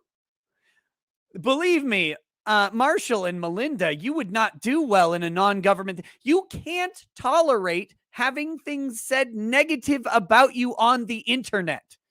Like, that's what level of pathetic you are. Is that someone said something negative on the internet and the person who ran to the government to fix it was you. You guys have done this 5 times. Well, Melinda is 5 times. I don't know how often she cycles through random husbands. Melinda has done this 5 times straight to the government every single time you're out here. Huh, let's just not have a government. Why should it cost money to ever? You are the one running to the government. No one else is, because someone said something about you on the internet you didn't like. That's the biggest beta bitch move I've ever heard. Why? Even it, right? Sell your car, sell everything you own, all your furniture. If you're righteous and you're correct, sell everything you own to pursue the righteous act. Sell everything you have, all of it, all your clothes, all of everything. What do you need? You need what? Like 3 shirts? 3 shirts, 1 pair of pants, a couple pairs of socks, like 5 pairs of underwear. What do you need? The U.S. government gets paid enough money from our taxes to cover all these court costs. No, they don't. That's why there's court costs. They don't. They only cover the court costs for the poor and destitute of West Virginia. That's the only people. Everybody else has to pay. We all have to pay. If I'm doing a civil lawsuit in Minnesota, and I'm filing a motion, I pay $100 per motion. Like that's how it goes, because our taxes don't cover the court costs. Should they? Probably, but the government doesn't spend that way. You are taking money that is not for you to wage a personal vendetta. You're taking other people's money, other people who worked hard and had money stolen from them by the government that you allege to hate, but you beg to suck the tit of that government so that you can carry out your gay vendetta against Joshua Moon, which is the saddest thing I've ever heard. You're exploiting your neighbors because someone said something mean to you on the internet, and you don't even have the common fucking decency to pay the absolute minimal court costs that are involved.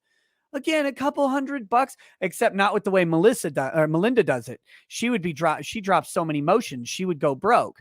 But Jesus Christ, man. I hate government. Why shouldn't the government give me someone else's money so I can do a lawsuit?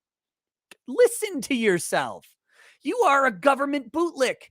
You're sucking government's dick constantly. You love that government cock right in your mouth. That's what you want. You want more government shoved into you in every possible orifice. Oh, you just love it.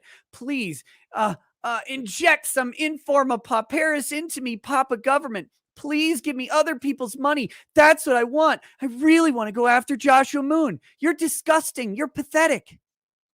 I mean, they spent $16 trillion?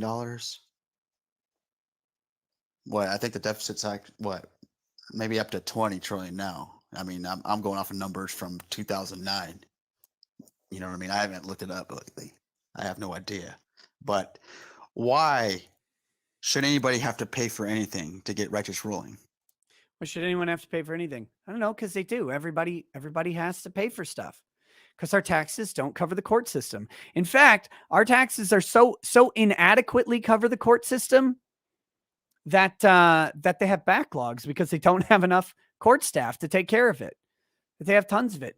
Should they? Maybe. I don't know. But if the system were free, people like you would use it constantly and drive up the price.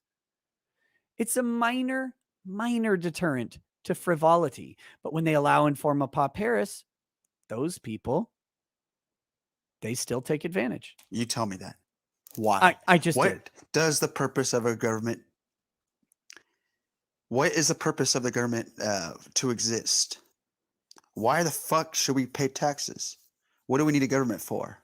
You don't pay taxes. You're so fucking poor, you don't pay taxes. Why are you complaining about them? You're literally taking money out. You're going to the bank of government and doing a withdrawal. You don't make a deposit. You're not paying taxes. You're accepting other people's taxes to fight your personal vendettas against John. It's not like the government charged these people. It's not like Melinda Scott is being forced to defend herself and needs a public defender or something reasonable like that. She is the offense. She is begging the government to give her other people's money so that she can go after someone personally. That's her choice. No one forced her into this position, and she loses every time and keeps filing with the same bad legal reasoning every time. And she'll continue to lose as long as she does. And every time she will ask someone else to pay the burden for her. You tell me. You know, I'm talking like an anarchist or a libertarian. No, you're not, because you are talking as someone who has run to the government to beg for money. You're not talking like an anarchist or libertarian at all. You're talking about someone who fully accepts the government's dominion over you. Remember, it's a social contract, color of law, all that stuff. It's your agreement. It's your agreement to it. It's your agreement. It's your agreement. Your agreement. I've heard Melinda say color of law like 50 million times in the lawsuit. So it must be her agreement to it. It's her social contract. You are not talking like a libertarian or an anarchist. You are talking like someone who wants more money from government for your personal vendettas. That's the opposite of an anarchist or libertarian. Anarchists would not run to the government to relieve their grievances because they don't believe in the legitimacy of the government to do so at all. A little bit, but, you know, I don't understand your logic. You know, you're supposed to be this conservative, right? You're supposed to believe in capitalism. What the fuck do you need a government for? Oh, you know, I know what you need a government for. To oppress people. To hold You're asking the government to oppress Joshua Moon. them down so that you could get ahead in society. That's what for. That's literally what you're asking. You're asking to take other people's money to give you a boost. You know what I mean? You need a fucking strong arm to fight your battles for you because you're too chicken shit to fight your own battles. You're the one who went to the government. Josh Moon did not go to the government and ask him to do anything for Melinda. You're the one. You're describing you. That's why you need police. Without police, you'd be eaten up alive by people like me. By people who would run screaming to the government. Without police, you'd be eaten up alive by people who run to the government for help. Sell everything you have and pursue the righteous action. If you don't, you're a liar. That we're having is we're arguing the fact that Look at this level of inception. We're 3 layers deep, y'all. If we get to 4 layers of inception, we'll never wake up. Or wait, are we at 4? Oh shit. It's 1, 2, 3. We are at 4. Oh my God, we're never gonna wake up. Sorry, spin your tops now, ladies and gentlemen. It's over. for one, the judge who actually made the final judgment and dismissed the case, he retired after he ruled on my wife's case. So after he ruled on your wife's case, he accepted a retirement position in which he still gets to be a judge.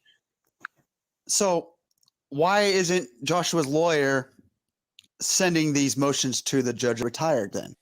I don't know. He's still a judge, though. It's called. It's a status that it's called a senior federal judge. Senior federal judges get it. They get to choose their caseload. They get to work a reduced caseload. They get a reduced pay, but still good pay, and they get to keep their benefits. It's an amazing thing. They become a part-time judge, so long as they're still competent. And that's the position that he's taken.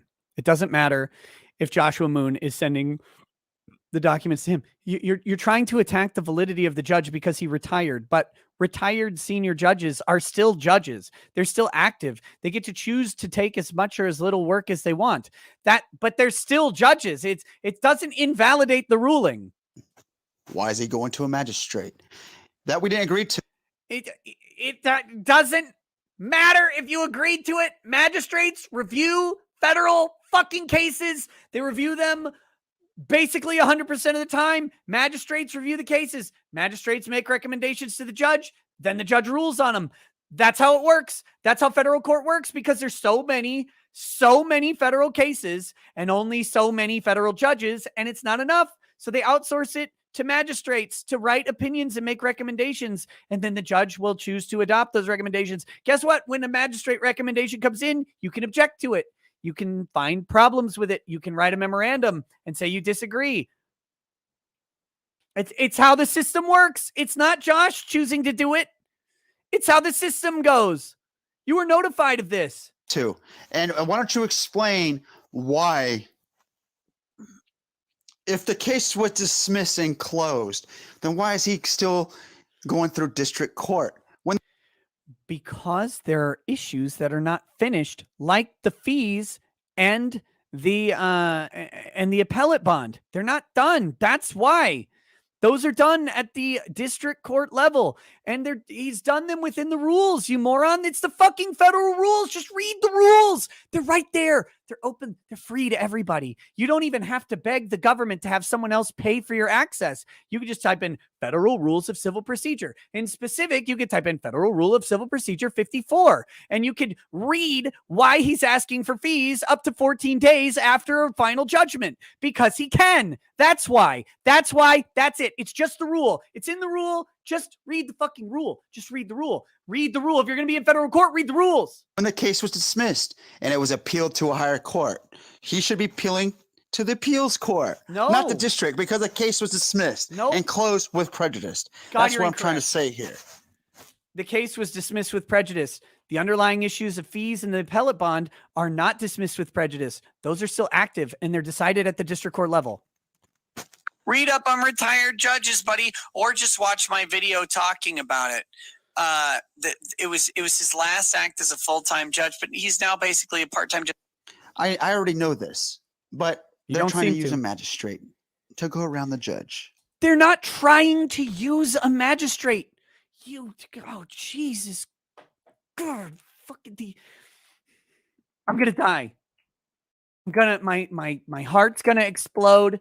It's going to spray blood all over the camera.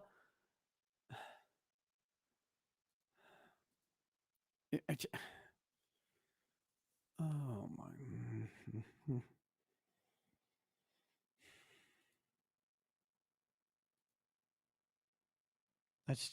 We'll just do this.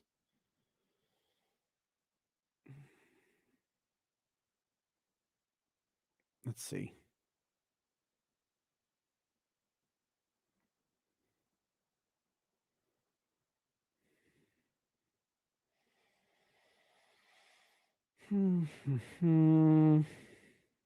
Where is it?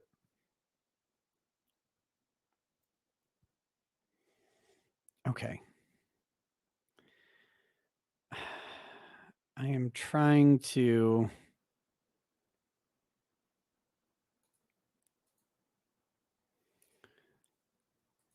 Let's see if we can just find it here.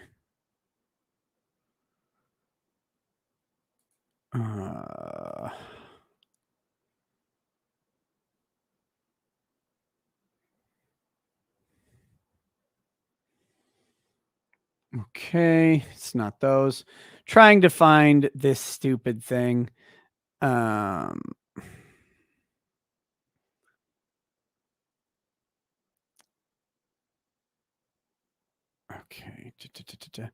They didn't send anything to the fucking magistrate.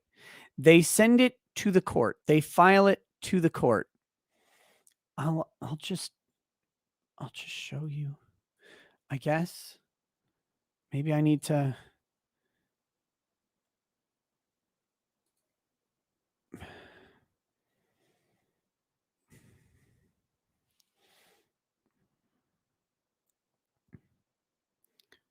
How do we do this?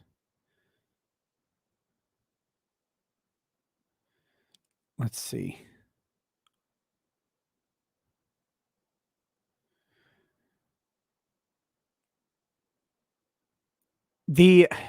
Okay. Let's briefly talk about what is going on. Let's figure out who brought the fucking magistrate judge into this. Here we go. Motion to supplement the record.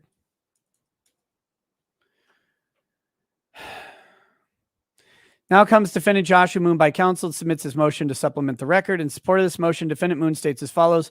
Ordinarily, all matters brought before the court are filed in the ECF system, either by counsel or by the clerk's office, and such documents are made available to the public and for purposes of appeal. This court allows proposed orders to be submitted via email in word processing format rather than filed in the ECF system in PDF format. See Exhibits A and B. Undersigned counsel submitted a proposed order on the fully briefed motion to require an appeal bond. The submission was accomplished via email dated September 16th, Exhibit C and D. The pro se plaintiff has now replied to that email with various legal arguments and threats, copying all counsel and the magistrate judge.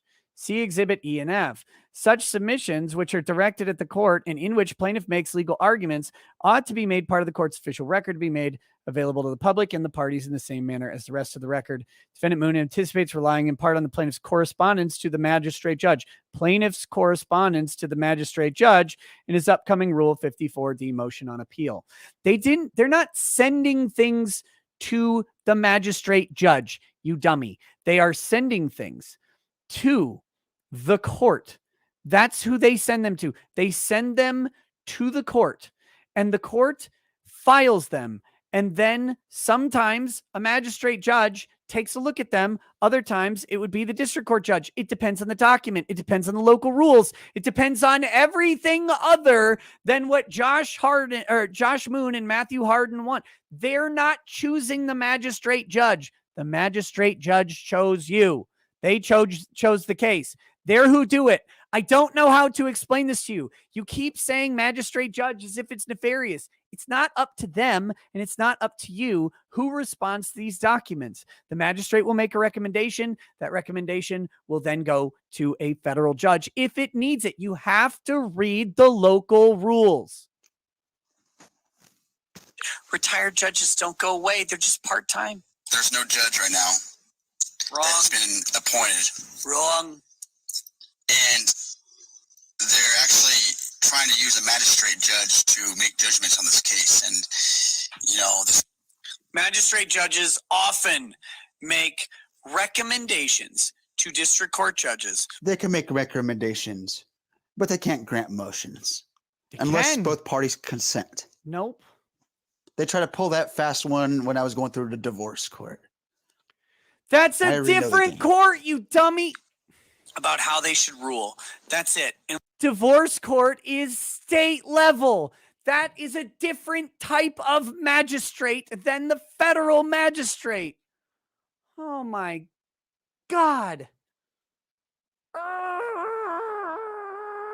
And once the recommendation comes down, both parties are welcome to point out the flaws or the problems in the magistrate judge's recommendations.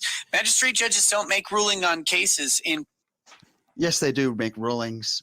They handle all kinds of You just said they don't. stuff like that, especially like You just said they don't rule on motions. child support cases. This isn't a child support case. That's a state magistrate. Federal magistrates are different. You brought the case in federal court. But the point is that we never consented to it. And we don't have to use a magistrate. We don't want to use a magistrate. You will use a magistrate. You're in federal court. Oh, fuck me. What do I have to do? Like, what? I don't.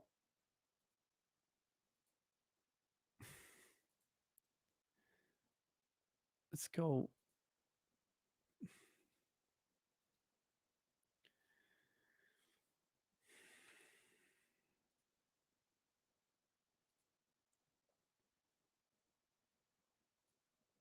Let's see if this is it.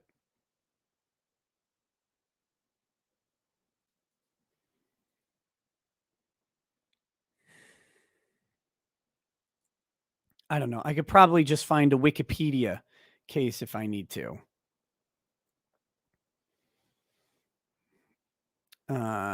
Let's do this.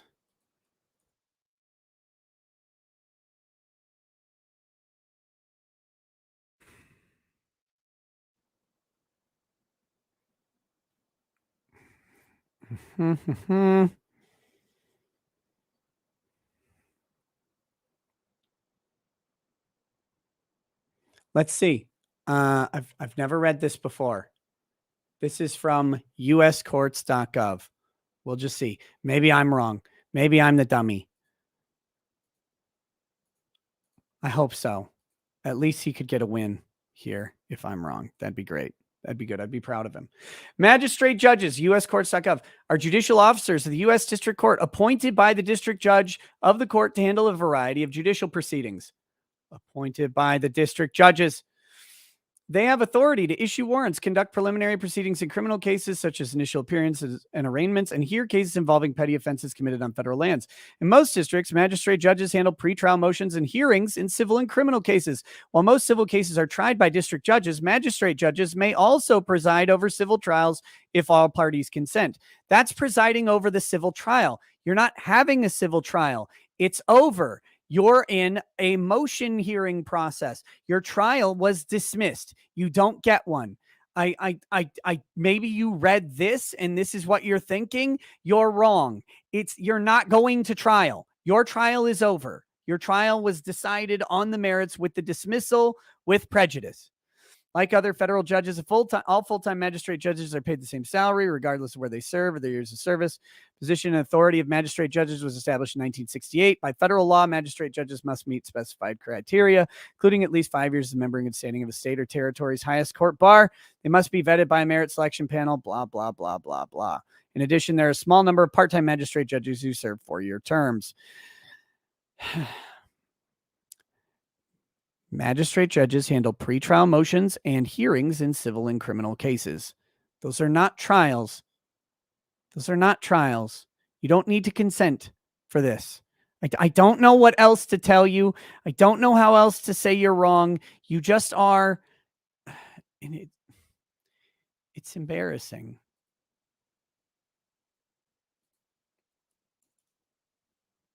And the fact that he's communicating with a magistrate smells pretty fishy to me. You're communicating with the Federal court. magistrate. What they do is they make recommendations to the district court judge who's seated in authority over the case.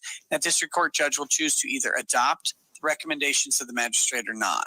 This magistrate judge, I'm sorry, is incompetent. And the issue with the magistrate judge.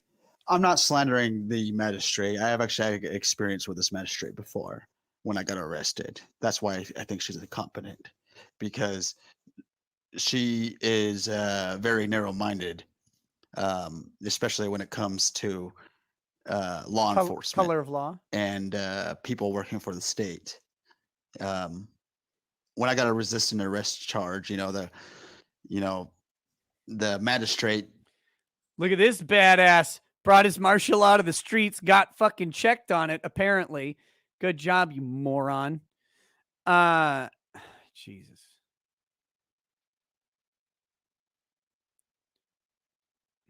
I've got some gin now because I'm out of whiskey. Didn't even want to listen to my side of the story. Shocker. Because I had to go see a magistrate, for them, before they let me go to the jail. This is the same magistrate, the same one. So why is a federal magistrate overseeing state criminal charges on resisting arrest? Or were you federally charged with resisting arrest? Are you sure it's the same person? Are you sure?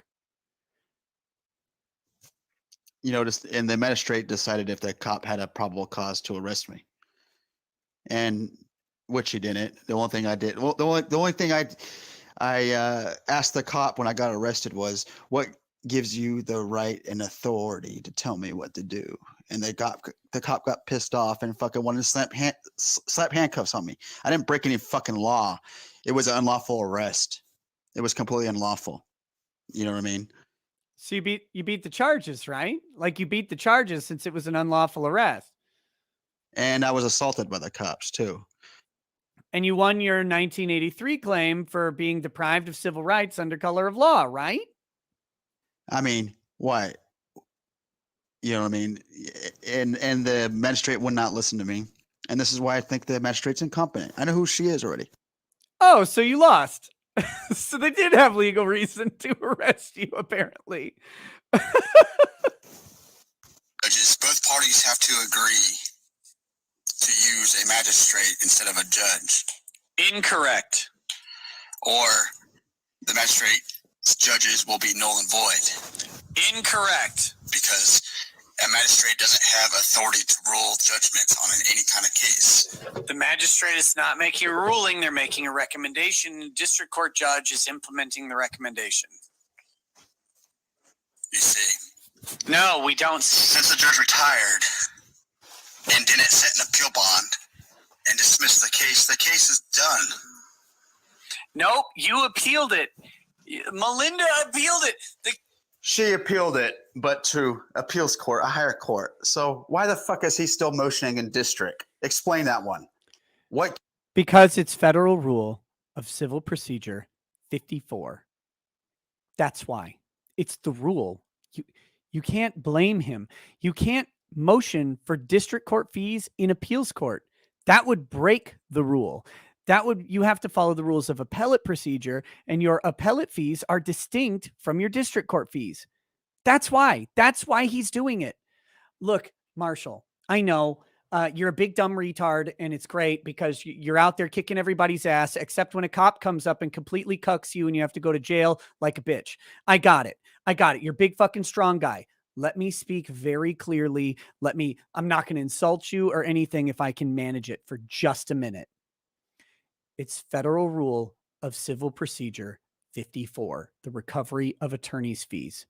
That rule allows you to file up to 14 days under the rule or longer under other order of the court for attorney's fees following a final judgment in the case, because you have to tend to get to a final judgment before you ask for attorney's fees, because you have to know how much time you spent and that the case is done before you can ask for how much it cost. Because if you don't wait till after it's done, then you don't know when it's going to be finished. Something could happen. A bunch of work could come in, all sorts of other things. So the rule exists and allows up to 14 days later. Now, I know Joshua Moon did not file his motion for attorney's fees within 14 days of the final judgment, but what he did do is request a continuance under the rules, and that continuance was granted over Melinda's objection by the judge and or probably by the magistrate. I think it was by the magistrate. And because they got that extension, they were then able to file ultimately within the timeline set by the court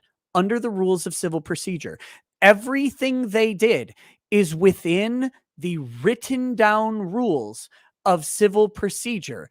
They're public, they are free, they are uniform throughout federal courts. Nothing they did was a special local rule or a special rule of a judge or some special thing. Literally everything they did followed exactly the rules of civil procedure. The ones that, had you read, you might have been able to properly effect service upon Joshua Moon, but you didn't read them, so you couldn't properly effect service upon Joshua Moon. That's on you. You have to read.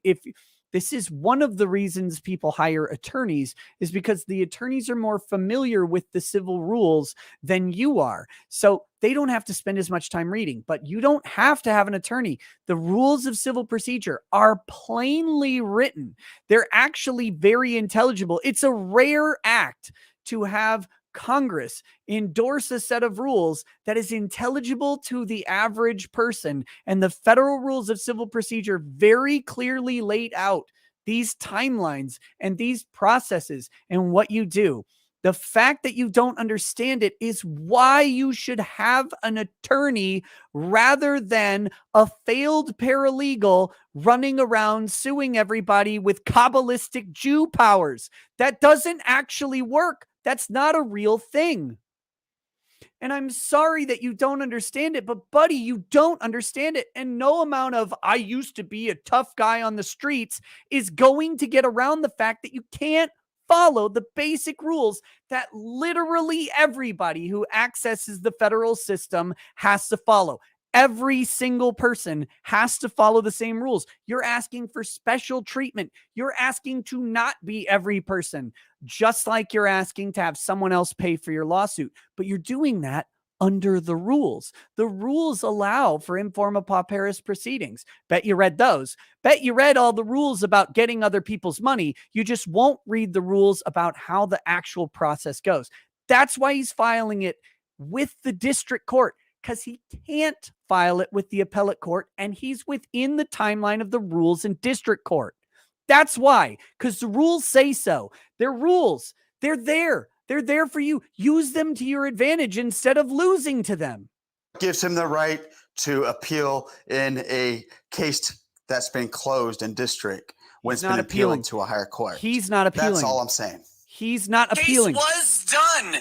They didn't ask for fees. They didn't ask for shit. All right, I'm Melinda gonna fast forward this fucking to where he appealed starts it talking about right color of away. law, She because I appealed wanna it address this immediately, and then they're like, Oh God, we're going back to color of law. No, no. Can I be like that attorney who hired a hitman to off him? Marty Lund says lefty boomers seem to cope with their mortality about as well. My wife had one of our kids sitting in the front seat with a car seat, and DOT. Wait, what? Your wife had a kid in a front seat in a car seat? Yeah, she did. And the airbags were disabled. And just to correct you for an example, because I have experience with mechanics, airbags operate off a relay. If you understand what a relay is a switch basically that could switch on and off. Basically when a relay is off, it's an open circuit. When it's closed, where the circuit is closed, that means you have power running through it. So when you turn an airbag off, the circuit becomes open. So there's no possibility of electricity getting past the relay. There's never, ever in the history of anything been an electrical failure that caused a disaster. It's why they recommend not ever putting a rear-facing child seat or front-facing child seat in the front seat, is because the airbag might deploy, and airbags are fatal to children from time to time, much more often than they're helpful to children. It's just why they recommend it. Again, you said it was a Suburban. Why does she have a child in the front seat of a Suburban? Does she have all 9 of her husbands in the back seat? Is that what's going on? What are you talking about? And energizing the C2 explosives in the airbag. The fuck is wrong with her? Makes recommendations that you should Quit being ignorant. have a child in a car seat on the front seat of the car because of airbags. But you could you could turn your airbags off in a car. Wow. This just, I can't The stand judge it. didn't. So Josh asked for more time to file his motion for attorney's fees. True. The judge says no, because the judge says you can supplement the filing with further information if necessary. You don't need to have an extension to make your initial motion. So make the motion. If you have to supplement because Melinda keeps racking up the bill, then you can supplement it at that point. You want to know why I said that? Here we go. Mr. Obi-Wan 2020 says, hey, man, I continue to appreciate the content. Lost my mom today. Mom and dad gone in 9 years. Thoughts and prayers if you can spare them. Oh, dude. Losing a parent. It's a tough one, brother. My heart goes out to you, man. Sorry you got to deal with that. Here we go. Let's just go ahead and let's just go. know the laws, they're going to use it to their advantage. And the judges don't give a shit. No, what does this have to do with lawyers? Melinda Because represented herself in judges that criminal case, right? No are lawyer was elected trying from to extract lawyers. money Judges are not elected at the federal level. They're appointed. from Melinda. You have She to be was a too lawyer to smart be for a the lawyer. judge. You actually don't have to be a lawyer to be a judge in every situation. In federal court, you do, but in some state courts, you don't, because it's an elected position. So you don't have to be. Dipshit. Okay. What the fuck is You he know talking this shit. about? Quit playing dumb. They'll enforce color of law until somebody actually disputes it. And this is why you have appeals courts, because you have a lot of... Actually, lots of judges will dismiss cases sua sponte if they say, actually, this isn't a law. Some do and some don't. That's your opinion right there. But in Virginia, they actually charged a lot of fucking people with a charge they gave my wife. You're not criminally charged here, you dope. You asked the court. You begged the court to intervene in La Kiwi Farms making fun of you. You guys ran to the government. No one charged you with shit. There's no illegal proceeding going on here. You asked for it. You consented to the social contract that you keep rattling on about by giving the court jurisdiction over you. You begged them for it. And extorted a lot of fucking money, which was illegal. Good. They're bad people. I don't like judges or cops. What are you talking about? The fact that I don't like them doesn't make them wrong in your case. That was strong arm robbery. They used their position of authority to take advantage of citizens and take money from a law that didn't exist. Not in this So- case. You're going to sit here and defend that? No. Are you fucking serious? Are you? Buddy, I talk about bad judges and bad cops all the time. I hate them. Misunderstood it or cop misapplied it. They're not perfect, but lots of You just say that judges again, will buddy. not enforce bad laws that don't exist. Yeah, they have. It's on Judges out record. there that are morally corrupted. Anyways, so what happened?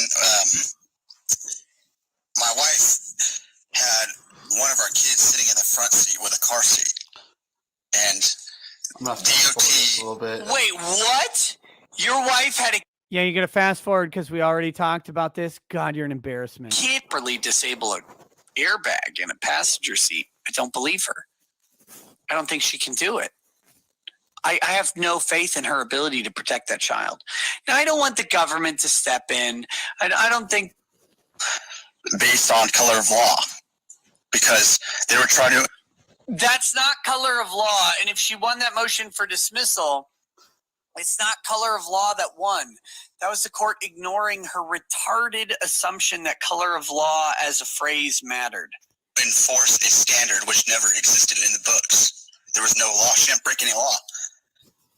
And the DA actually tried to prosecute her for a law that didn't exist. Welcome And if to she didn't fight prosecutors. and write a dismissal, a motion of dismissal, she would end up having to pay for that fine, and the court would have made her pay it based from ignorance of a law that didn't exist.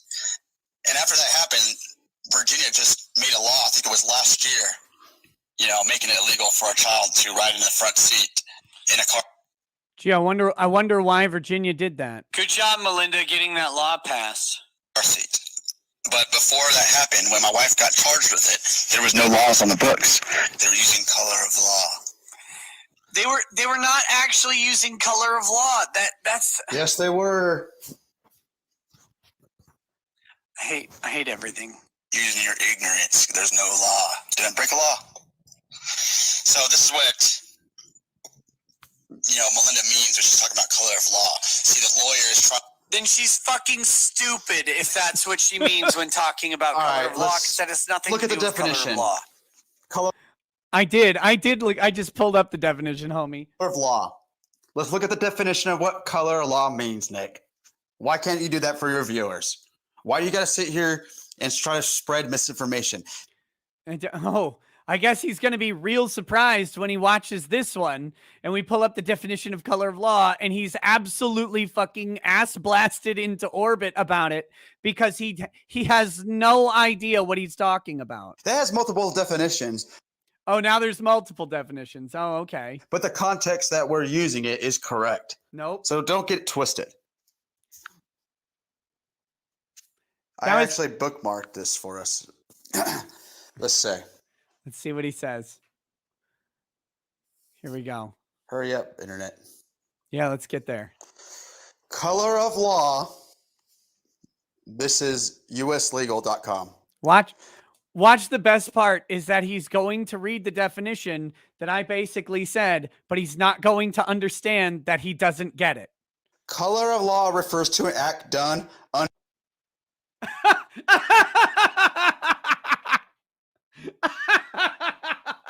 That was a great ending. Oh, God. Oh, man, that makes me happy.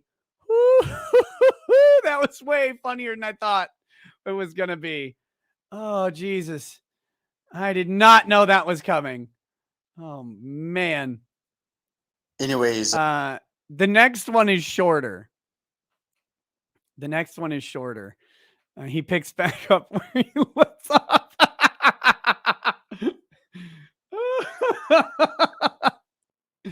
off. Peter Pete says, here's $8. It looks like 20, buddy. So sorry, can't give you more. The boss didn't give me a raise. It sucks being self-employed.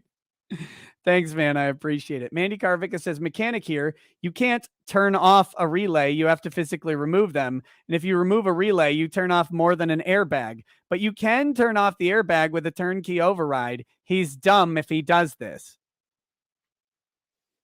Here's the thing. They don't recommend you put a child in a front car seat or in a front seat in a car seat. Even without an airbag, they don't recommend it. The airbag's the main reason, but they just don't recommend it. They're safer in a back seat. That's the recommendation. Now, again, I don't think that people who do occasionally put their car seats in the front seat deserve the Gestapo of CPS. I'm not calling for anything like that. I'm just saying there's a whole bunch of recommendations about car seats. And I don't agree with all of them. I mean, if you listen to the car seat recommendations, like the fullest extent of them, you'll actually have people suggesting you should have a kid in a car seat until they're like 15. And I'm not joking. Like they're like, oh no, car seat booster all the way up until they're 5 feet tall and 100 pounds or whatever. And it's like, not all kids get that big very early. Some of the car seat stuff is really, really extreme. I don't sign on to that. But the very basic, don't have your kid in the front seat because it's safer for the kid in the back seat is not just relegated to airbags. It's just in general. That's the thing. But it's insane. Danny says, Nick, this guy is so whipped. And he followed up with, and by whipped, I mean pussy whipped. If you're going to simp, it should always be for your significant other. So props to him for that. But it doesn't change the fact that these guys are vindictive, nasty people leeching off a system to fulfill their personal vendetta, but acting like they don't love the government. I mean, they literally they live by mercy of the government. Something happened with the video and it quit recording when I was making my last video. It was funny. So, it was the funniest thing your this entire is video. It was perfect. A continuation. I was reading the legal definition from the website US Legal, the definition of color of law. Anyways, the color of law refers to an act done under the appearance of legal authorization. All right, Nick, what does the word appearance mean? That's the key. I'm glad you read the U.S. legal definition, but again, mine came from the fucking government explaining the actual law, where the color of law comes from. And it's from the Civil Rights Act. U.S. legal's term is incomplete. It's incomplete because the color of law also includes lawfully authorized acts. That's the thing. You're acting under the color of law. Now, maybe you don't have the legal authority, or maybe you do, but you're acting under the color of that legal authority. Key word you got to focus on right there, appearance. What does that mean? What does appearance mean? When something appears to be, but it is not. How about that?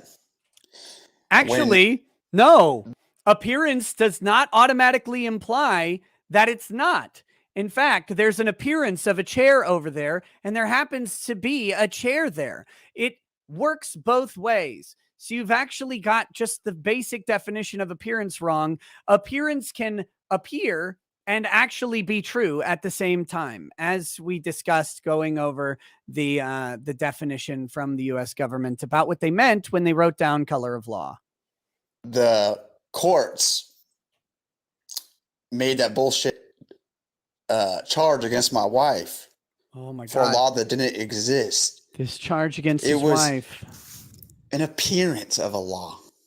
There was no appearance of a law.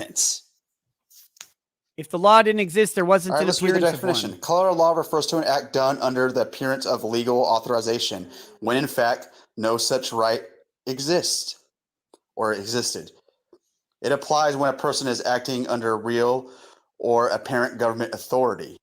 Real or apparent government authority. Real. Real or apparent. What does Real. the word apparent means? What does the word real Means they mean, you don't have fucking authority. moron? What does real They mean? thought they had authority, but apparently they were. Or they really had authority. The word right before the or that's right before apparent, real, you just skip that one? You just quit with that? Wrong. The term is used in the Federal Civil Rights Act, which gives citizens the right to sue government officials and their agents who use their authority to violate rights guaranteed by federal law. So are you telling me that them trying to steal people's money and extort people with fines is not a violation of rights? No! I'm talking about your case with Joshua Moon, which has nothing to do with false criminal cases against your stupid wife. Where's You brought that up. I don't know about that. I don't care about that. It's irrelevant to the case that you guys brought. The best part is you don't trust the government. You don't trust the courts. You don't trust anything. But Melinda has gone to the courts over and over again. Are you cucked by the courts? Like, does she not trust you to go be a badass and just kick Josh's ass? Why don't you just go fight him? You're the martial law because you used to do martial arts. You're a badass who resisted arrest. Why don't you just go kick his ass? No, you go to the courts. You run to the courts that you don't trust, the courts that are unjust, the courts that hate you, the courts that mistreat you, the courts that extort and steal from you. You run to them and beg them for someone else's money, and you think you're going to get justice? No. Get your ass overseas and kick his ass. It's not even a violation of American law because you're going somewhere else. I don't know if it's illegal to kick Josh's ass wherever he is. Go find out. What the fuck are you doing? What is this? I'm not talking about your dumb wife's dumb charge from a dumb cop with a dumb judge. But guess what? She wrote her motion to dismiss, and it was dismissed because it was a fake law. She won. Good job. Great. Has nothing to do with this case. Why do you keep bringing it up? due process? Where's the due process? You got due process. Your case was dismissed without you paying a fine. I don't know. You tell me. You had an accusation from the government. You had a motion on the merits of the accusation, and you got the case dismissed. That's where your due process was. That was the process you were due. You are due the process of an accusation, a right to notice and be heard, and a right to the legal process, which would allow you to prevail if the charge was unjust. Is it a perfect system? No, but you got all the due process you could possibly get in this case. You ran the gambit. You won. You got it. You literally received your due process. Were they acting out of color law? I believe so. Yes, they were acting under color of law. They issued a ticket from a state actor. That is color of law. Yes, it has nothing to do with your case against Null. Why are you talking about this other case? What mental deficiency can you not get over? They were acting from an appearance. They were creating an illusion to make an appearance of a law that didn't exist on the books. So they were operating under color of law. And if the law had existed, they would still be operating under color of law. The interesting thing is, as the term is defined in this U.S. legal article, he's not actually right because it's talking about the Federal Civil Rights Act. And in fact, Melinda Scott's rights were not deprived under the Federal Civil Rights Act. So, there's that whole problem. He's literally wrong in the application he's trying to use it. I was being nice and not mentioning that, but this is not a civil rights claim that she has. It was just a bad prosecution. that didn't exist. If she filed a 1983 claim on this, she'd probably lose. Like a lot of people do. Like I said earlier in the other video, camera, the camera lights that take pictures of license plates is an act of color of law. It appears that they have a legal right to take a picture of your license plate. They have a legal right to take a picture of your license plate on a public road. They don't necessarily have the legal right to give you a criminal ticket for it. They can take all the pictures all day. You're in public. Long established precedent by the Supreme Court. In fact, and write tickets and fine people for something that they have no legal right to give a fine. Anyways, get to the fucking point. Acting under color of law is misuse of power. Is writing people fines and misuse of power for a law that didn't exist? Sure it is. It's acting under color of law. It's illegal as fuck. Possessed by virtue of state law and made possible only because the wrongdoer is clothed with the authority of state law. These were government officials extorting money from people, writing fake tickets, fake charges that they were prosecuting people for and writing fines for. There was thousands of people victimized. Are you telling me that that's okay? Are you saying that they weren't operating under color of law when they were making fake tickets and extorting money from poor people? How many thousands of people were victimized by the act of color of law from the courthouse that wrote these fucking fines? How many? I mean, how many fucking other jurisdictions are they doing this kind of shit in? I wonder. I'll give you another example of color of law. You know, how I got fucked over by the system. Oh, you know, oh, thank God. When I got an assault charge.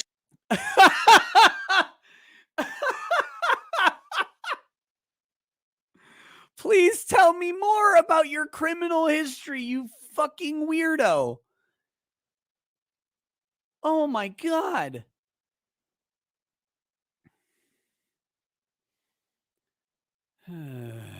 Hold on.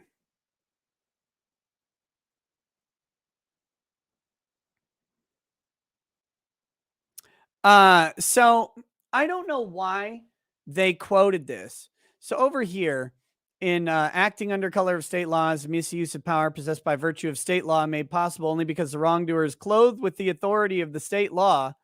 And then it cites Thompson versus Zirkle. Do you know why they have Thompson versus Zirkle cited?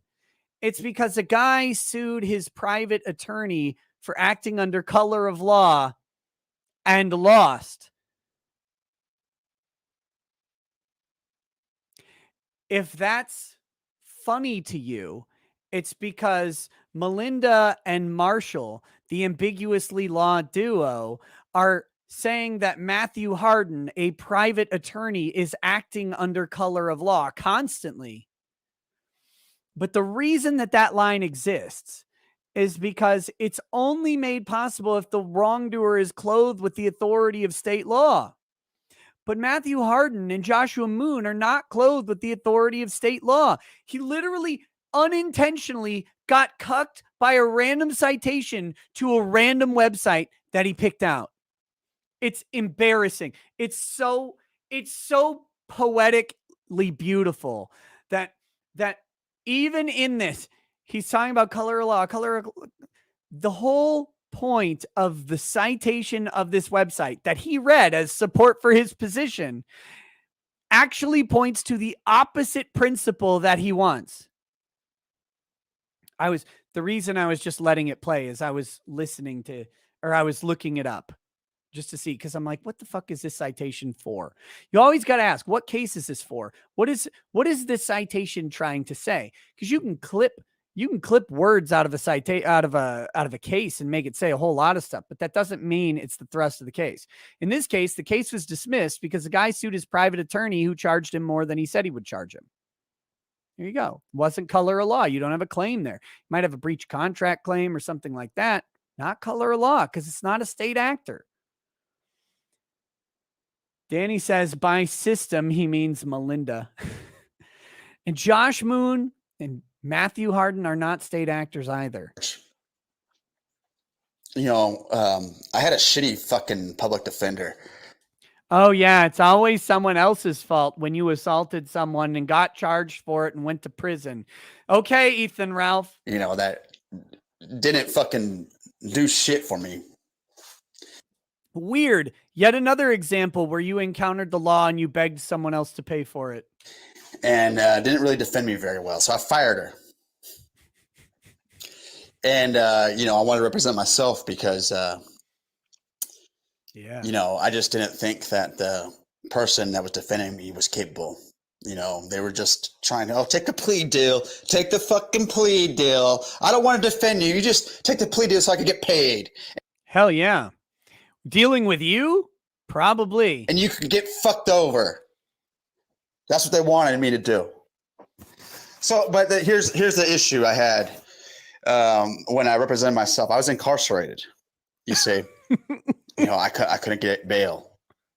If you would have kept your public defender, they would have pointed out to the judge that you have a constitutional right to bail. Maybe you should have tried that. Maybe you should have tried having the legal expert in the room, the public defender, get you bail before you fired her. Maybe that would have been a good choice. And when I was incarcerated, they wouldn't allow me access to the legal library. You know, they had somebody make copies of similar case laws to my case and gave me legal definitions, and that was it. They gave me little copies. That was it. They wouldn't let me have access to the fucking legal books like I have proper defense. Or counterpoint, you had a public defender, and if you don't take the plea deal, they're obligated by law to defend you through trial.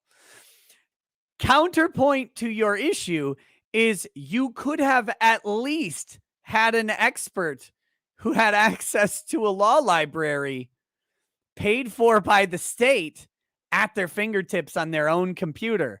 You could have had that, but you fired her because she was an idiot who didn't know what she was doing, right? Which is why you stayed incarcerated, didn't have bail, and didn't have access to the law library. You're swinging 1,000, bro. You're doing fucking great. They were acting under color of law. Who? They were violating my fucking rights. Sure. I forgot the ever important right to access a law library while you're in county lockup. That's one of those big constitutional rights that exist. Now, do I think you should have access to a law library while you're in county lockup pending trial? Absolutely. I think you should be able to access all sorts of stuff online, whatever. You should have they should have a jail Westlaw subscription that you could use. I don't care how they do it. You should, but I don't remember that right. I don't remember that being anywhere. You were the smart one. You fired the lawyer. And they weren't giving me a opportunity to where I could defend myself. No, you had the opportunity to defend yourself. You just didn't think that the resources they gave you were adequate. There's a big difference. Yeah, I mean, because, you know, the legal system's all fucked up. Yep. You know, there is so much trickery in their wordplay. Like I say, they're tricking you with their words.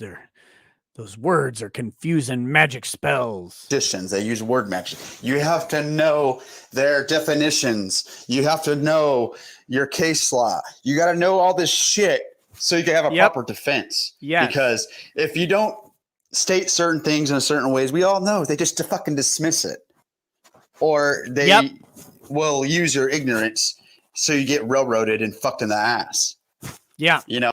And by my count, you've been fucked in the ass 1, 2, 3 times by your own admission so far. So keep going. Oh, it's a dirty game. It's a dirty system. The system needs to be changed. You know, I don't think that there's any hope for the United States. You know, You know, Nick, if you're a Christian, I saw a comment that somebody thought you were a Christian. If you're a Christian, do you actually think that the Almighty fucking agrees to the legal system here? No. Do you think that he thinks it's righteous? Okay, we can have a lot of theology lessons on this, but the idea that a man-made institution is ultimately righteous at the end of the day, you can just go back and say all of our deeds are but dirty rags before the Lord. There is no righteousness but that of God himself. Like, what are we talking about here? Do I think the legal system is righteous? No, of course not. But you also have somewhere in Romans, I believe, where it says that no institution exists other than the ones God have set up. No authority, right? No powers and authorities on the planet other than those that God has allowed. And you got to render under Caesar, buddy. I don't know. But if you're going to try and pull like the Christianity, the Christian support of the legal system, there's no Christian support of the legal system. The legal system is amoral. It's not moral. It's not immoral. It's amoral. It has no basis in Christianity. It has no time for it. Otherwise, everybody would be forgiven and they could go out and rape people again to their heart's desire. That'd be the Christian system. What are you talking about? What are you talking about? Do you think that the Almighty isn't going to fucking wipe these motherfuckers out that is oppressing his people? Correct. I think that God has no plans to wipe out the people oppressing his people. In fact, after again, you're with it. You're with an Orthodox Jew, right? After Noah, let's go back to the Old Testament. God said he wouldn't do that ever again. He made a rainbow for two reasons. One, so the gays could have something to make them happy. And two, that was a covenant. That was God's covenant with man, that he wouldn't wipe them out in a righteous justice, that wasn't going to happen. So yeah, I'm not so convinced. Also, many worse systems have existed throughout history than the one that we have. And God didn't come in and save the day. What theology? It's already been prophesied. You know what I mean? The United States is already in judgment. Yes. It hasn't happened yet. But Okay. it's been John Hagee, tell me about the blood moons next. Please. Yes.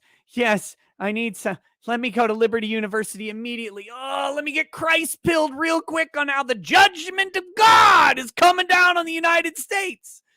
Oh, yeah. Yes. We haven't heard this shit since fucking forever. Judged already. You cooking motherfuckers have been judged already. It just hasn't happened yet. You know, the Almighty already prophesied what he's going to do to you. It's been prophesied. This fucking nation is going to get burned to I can prophesy what the legal system's going to do to you. the ground. This fucking nation is going to be toppled. Yes. Invaded.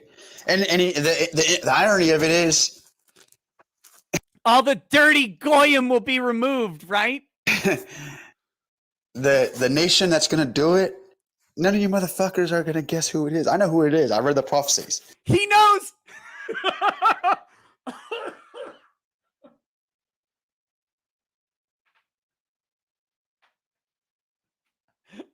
I'm dying.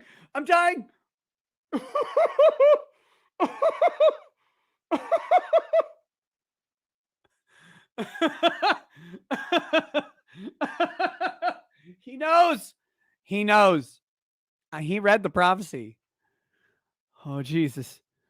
He knows. Yeah, I found some secret books. This motherfucker couldn't find a law book to save his life, but he found the secret books, which has the nation it's going to overtake the United States by prophecy. Oh, baby. He couldn't find a fucking book to keep him out of jail and save his life, but he could find the secret prophetic text. You can't write this. This is what my faith in the internet is restored. It's earlier, I came into the show. I was bummed out. I was bummed out to come do the show. I was like, God damn it. today's been such a fucking downer, seeing all these people that I like just sitting here, just throwing and casting off any principles about cancel culture or free speech that they profess. They're just throwing them down the gutter. They don't care. They don't care because they got a W. They got a W in the vehicle of a fat fucking egg with a pedophile beard. And they're so happy about that. They're like, yes, even though it's not actually a W yet, maybe it'll turn into one at some point. I don't think so, but they're so happy. Right. And I was just bummed. I was like, fuck, I got to go do this show. I hate getting into internet shit fights with people. I don't like that. So that's going to be lame. I got to sit here and find all these fucking clips of Vito, and nothing makes me think I'm getting cancer more than like listening to clips of retarded people talk. And so I was bummed, man. My faith in the internet has been restored tonight. 100%. Marshall has got me. I believe him now because he found the secret books. He found the secret books and oh, it's so good. I can't take it. And it's going to be Iran. Why does it get better every time I press play? Oh,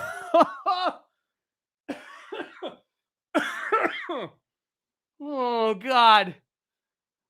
Every time I press play, it's funnier. Iran is gonna fuck this country up. He's gonna rape your Iran's gonna rape your fucking women. He's gonna murder your babies. Your fucking babies are gonna get their fucking heads dashed upon fucking stones. They're gonna kill your babies. They're not fucking around. They're building just as soon as they get around to inventing air travel. They're building a army right now. Iran is building an army. I've been following Iran. They got FBI, open up. I've been following Iran. Oh, I'm probably burning some calories then, bro. some fucking high-tech missiles.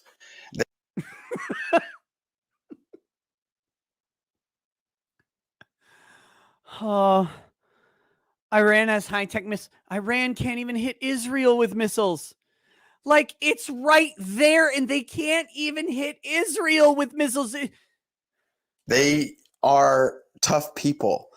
And the Almighty is going to give them the courage. They're going to give them the strength.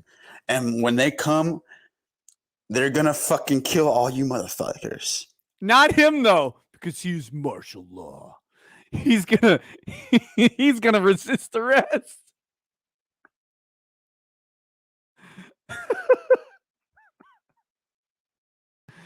Oh, God damn it. Why do these people exist? Okay.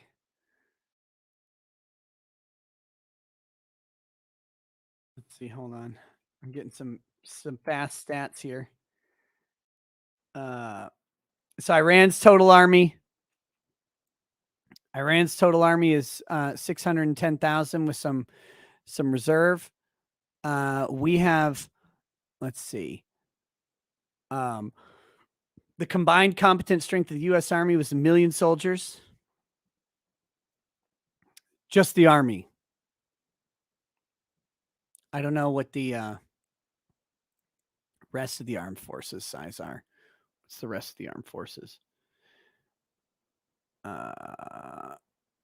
Let's see.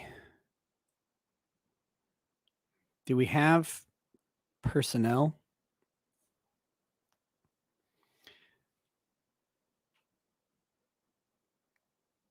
Total active military, 1,347,000, and then 800,000 reserves. That's it. That's it. So maybe he's right. Iran's got a big military, 610,000. And get all of them over here. They'll all Allahu Akbar on everybody, and we'll be dead. We'll be dead. They're going to protect the righteous people, though. Iran will bring back the Yehudi to Jerusalem, as prophesied.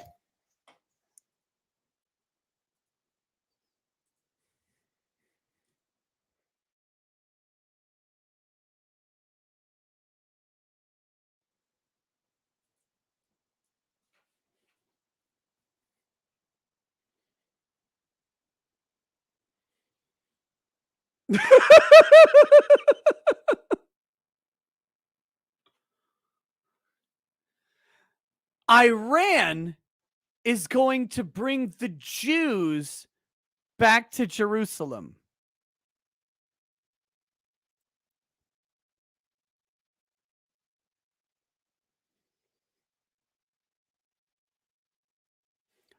Okay. I believe you.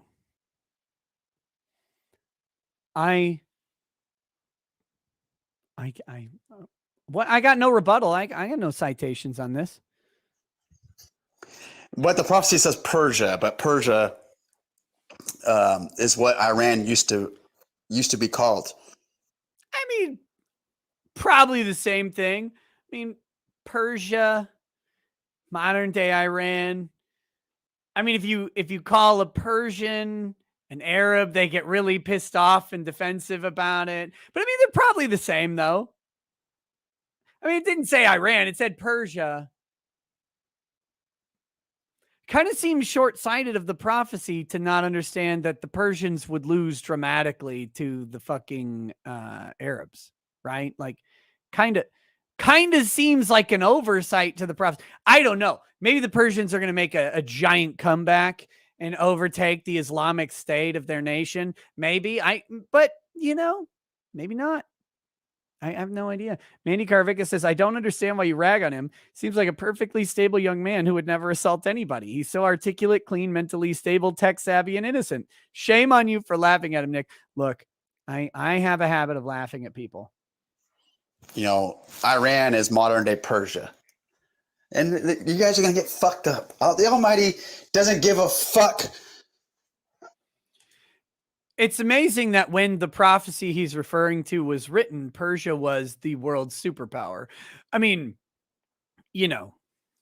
About your opinions. You guys are going to die. Your children are going to die. We may not live to see it. I don't think that we're anywhere near close. Master Blaster says, God damn it, Nick, take my money. The second he said Iran, I burst out laughing. Now everyone at work is looking at me funny. Can't take to when this is going to happen. But Iran is going to fuck you motherfuckers up. Just you, though, because he's a Jew and will be protected by the Iranians. And you guys deserve it. All this bullshit that you're putting through these people, they know what the fuck you guys are doing to us, to the poor people here. They know what you guys are. Iran is notorious for treating its poor extremely well, especially poor Jews. Doing, and they hate you. They're going to wipe you off the fucking map. I was listening to Iran TV the other day, and I just couldn't get over how many references it was to those poor Jews in America. We must debt to America to save the poor Jews. That's all it was. Actually, every channel, that's all it said. It was talking about the plight of the impoverished Jews of America. Every one of Iran's 6 TV stations was talking about how the impoverished Jews of America need to be liberated from the Anglo-Goyim tyrants. It's weird. I don't know why Iran was talking about this so much, but that's literally everything they said. They're like, oh God, those poor Jews over there, the impoverished poor Jews. We will take them back. We will bring them to Jerusalem. That's what we will do. Allah demands we will bring them to Jerusalem to escape tyranny of evil, oppressive American government.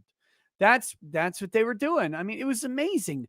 I was like, man, so maybe he's on to something. They're going to fuck you up. They're going to take Israel too. Wait, I thought they were going to bring them back to Jerusalem. They're going to bring you to Jerusalem. You just said they're going to bring the Yehudi to Jerusalem, that you'd be protected. They're going to sack Jerusalem. And I don't know. I'm now very confused. I don't understand how them bringing the Yehudi back to Jerusalem and sacking Jerusalem comport, unless they're taking you as slaves. Are the Jews going back into slavery again? Is that the idea? at Iran, and you're cheering. I would rather die by an Iranian sword than be a fucking Iranian slave. Like what the hell kind of what is I can't wait. me either? As my throat is being cut by a guy going, I'm gonna laugh because you're going to be a sex slave in Iranian dungeon. They'll be like, bring out the sex Jew, and that's you. And that's what they'll be like. I'll be dead, but you'll be a sex Jew, and they're just gonna. That's your fate, and you're like, I can't wait. I can't either. Oh God. Because, it'll be over. This fucking bullshit system will be over. And then you'll be under the much better Iranian savior system. Listen to how insane this person is. You have to be so many levels off the charts fucking madman to go, you know what? America's a shit system. I can't wait for Iran to take over and implement their much better system. Holy Christ, these people are insane. In ashes. Anyways, that's all I got.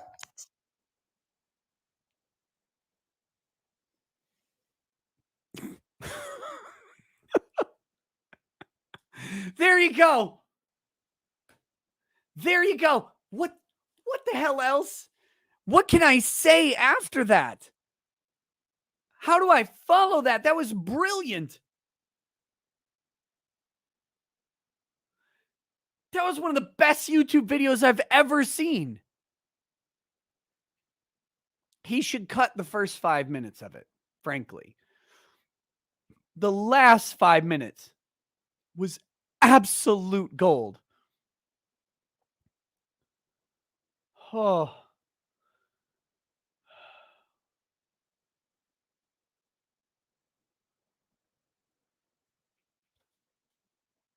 Woohoo.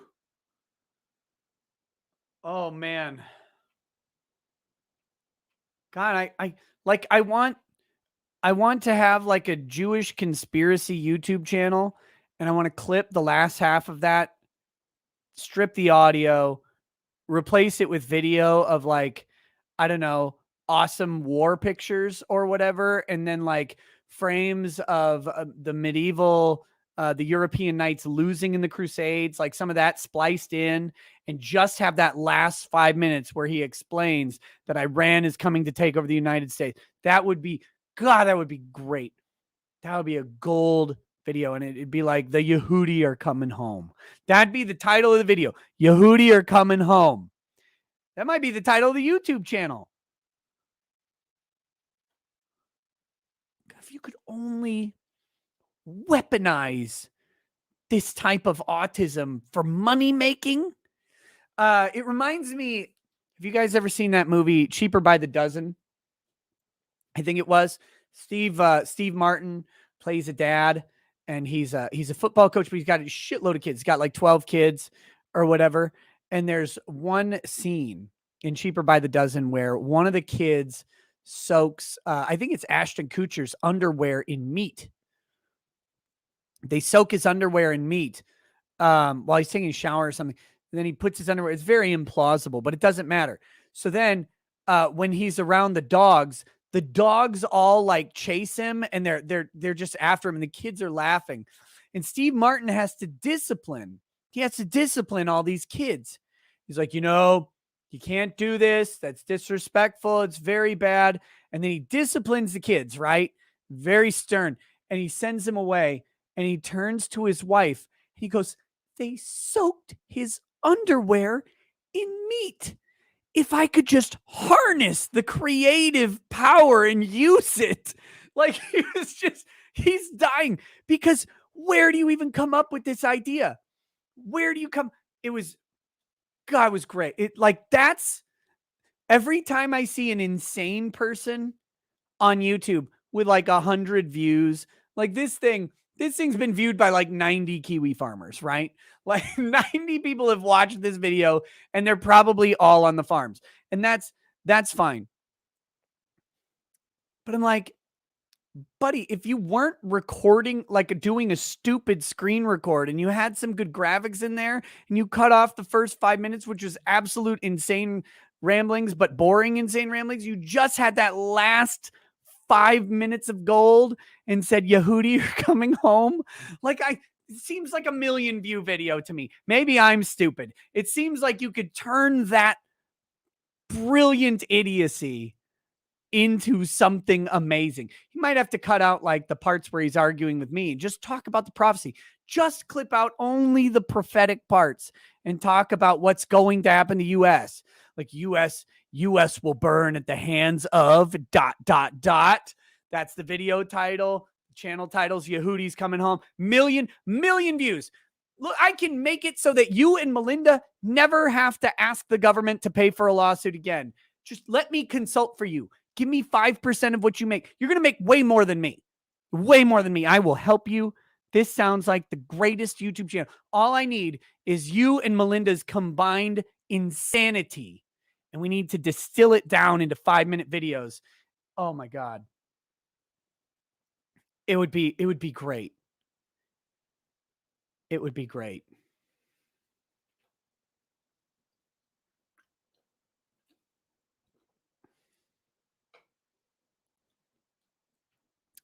Wow.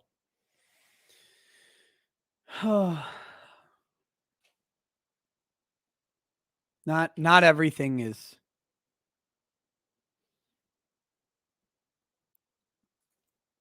Not everything.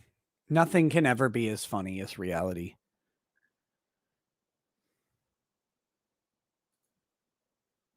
Okay. Let's get the justice chats and the super chats for today.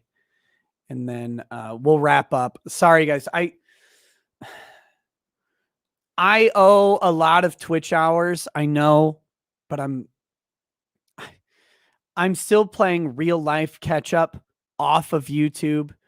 And I'm coming up on some hard deadlines here. So sorry, I just can't do Twitch today. Plus I've got that early class to teach tomorrow.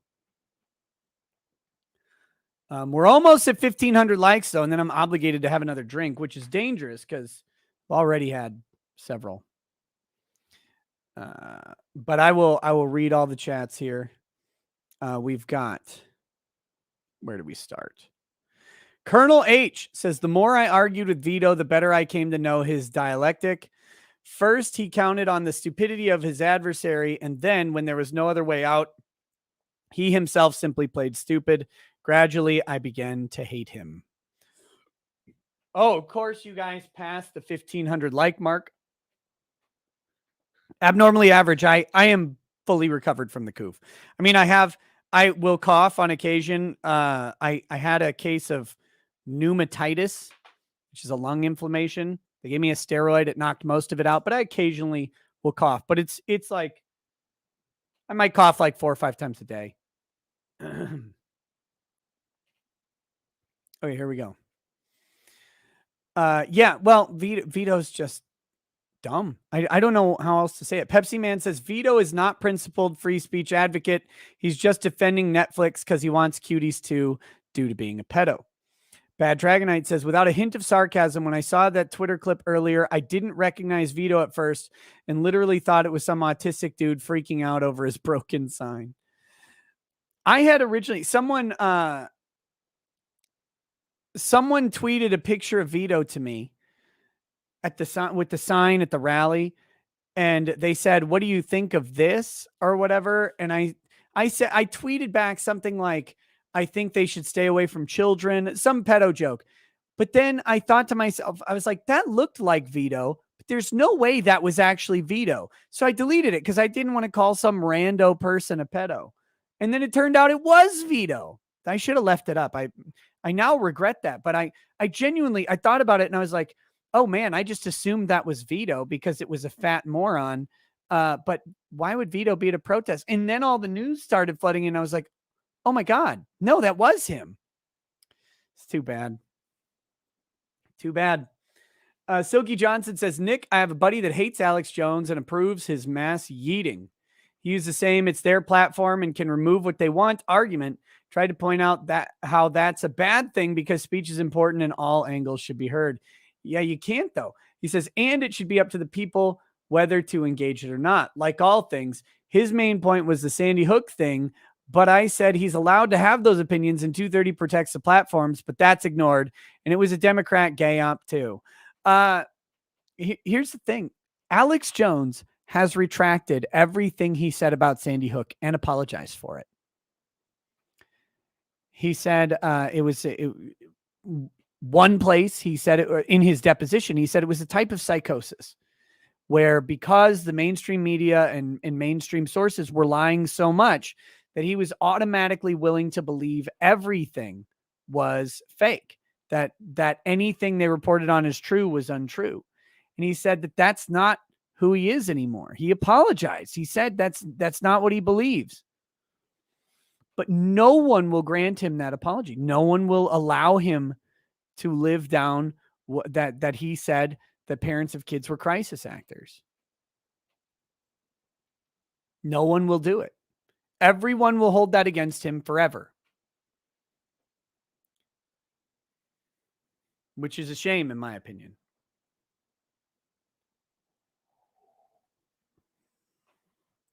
But that's the world we live in. That's the world we live in.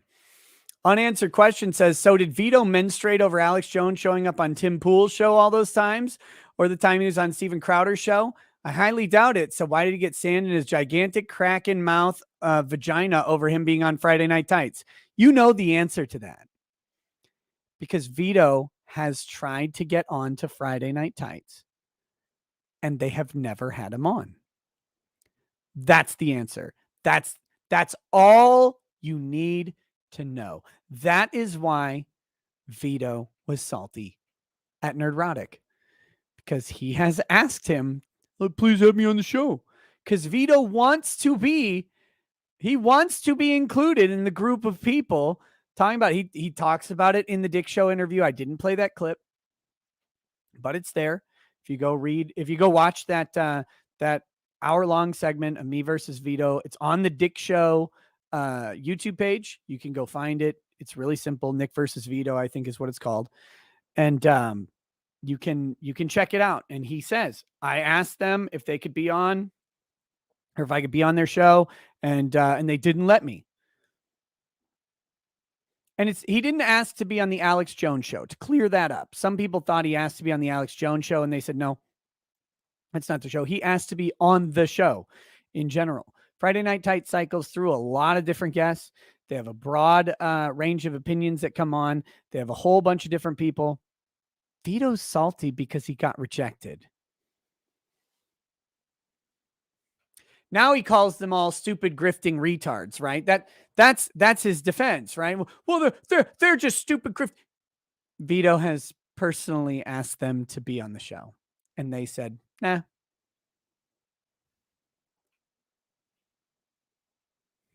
That's embarrassing.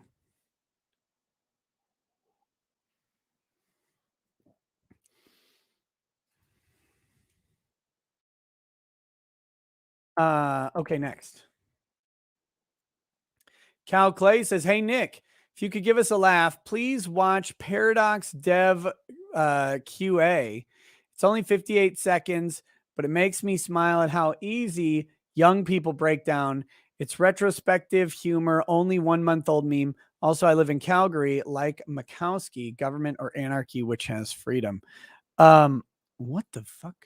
Paradox. It's 1 minute long.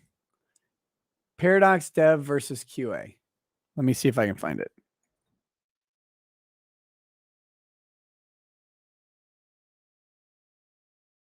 Oh, yes, I've seen this. But we'll pull it up real quick.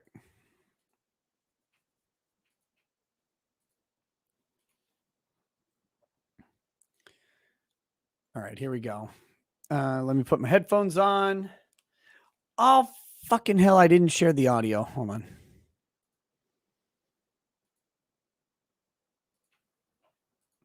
All right, here we go. This is a square. Can you guess which spot that goes The in? square. That's right. It goes in the square hole. Yes. Okay. And how about this rectangle? That one Also the square. that goes in there too. Yeah. Up next, we've got this thin rectangle. The thin Can you guess rectangle. where that goes? The thin rectangle. That's right. It goes in the square hole. And up next, a cylinder. The circle. I think that goes in The circle. the square hole.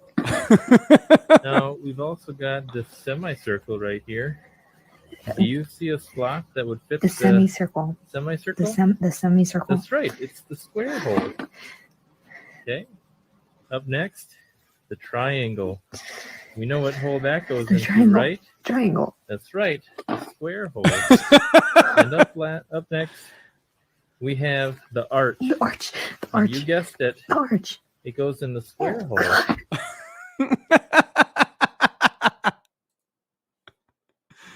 Oh, it is beautiful. It was when I saw it the first time, I laughed quite a bit. As that was great. Goes in the square hole.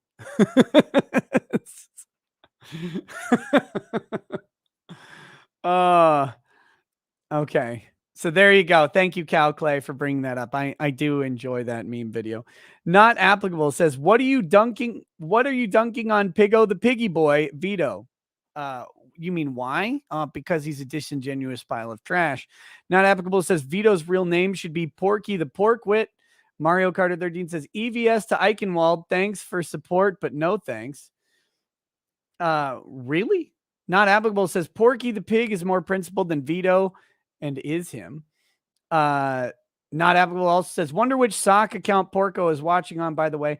Alice Lovely says, how has your old intern been? Fantastic.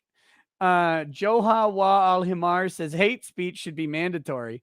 All non-hate speech should be illegal. Like, do people not get that the intern thing was tongue-in-cheek? Like, that it was completely fictitious? That was the whole... The intern was not like a person. That was a joke because of Twitter's stupid rules.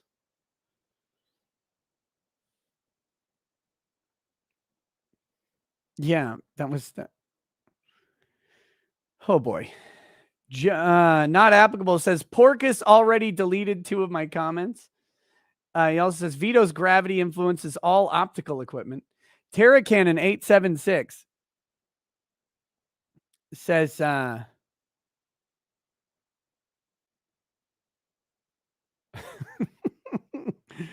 oh man, the internet is beautiful. Terra Cannon 876 says, to them, principles don't exist because they think it's just a tool to be used to win the argument. That's why they tend to flip-flop. They will change position based on what benefits them. Not applicable says their argument is literally jokes get people killed. Yep, it is. That's their argument. And the argument is that Alex Jones's words get people killed too.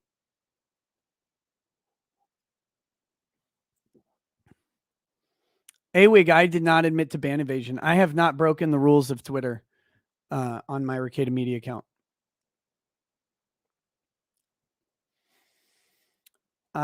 Grimm's Bar says, define harm, physical injury, especially that which is deliberately inflicted. Mario Carter 13 says, listening to Vito causes harm to the brain. Zephael says, basic philosophy logic should be required education.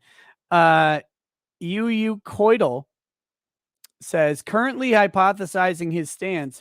If someone lied to a guy about his girlfriend cheating and the boyfriend went to yeet the guy who the girlfriend was cheating on him with, that's harm caused by a lie. Possibly.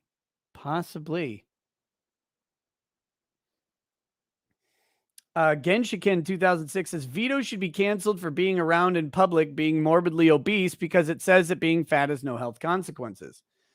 Next, he says, Vito's weak, needs a cord, single step dunce. Not applicable says, Vito is proof it's mentally easier to obey power. Hell nah says, this Vito guy sounds like he doesn't own a doghouse. Nix Hex says, Vito makes me miss Maddox. At least he was funny. Yeah, that was the thing.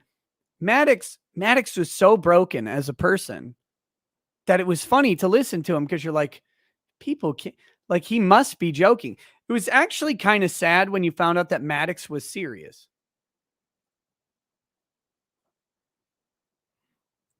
It was actually sad when you found out Maddox was serious because you're like, oh, I thought you were writing satire. Turns out you were writing nonfiction. The world was reading satire. God, it was great. Lynn, no, we're not still on Vito. That's just where these are the early super chats. They were a while back. Jason Smoot says, great stuff. Take a shot with me. I just finished my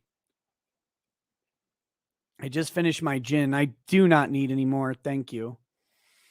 Offlameo says, ask Vito if his organs have liquefied yet.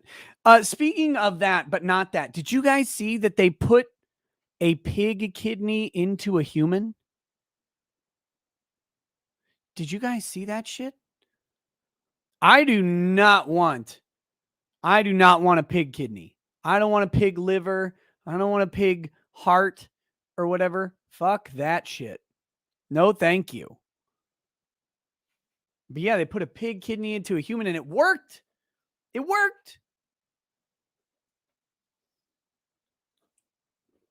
No, thank you. Goody564 says, Vito is a gaping asshole that even an adult actress with a rosebud would be disgusted by. Hee silly. That's disgusting. Hee silly says, silence all fat people.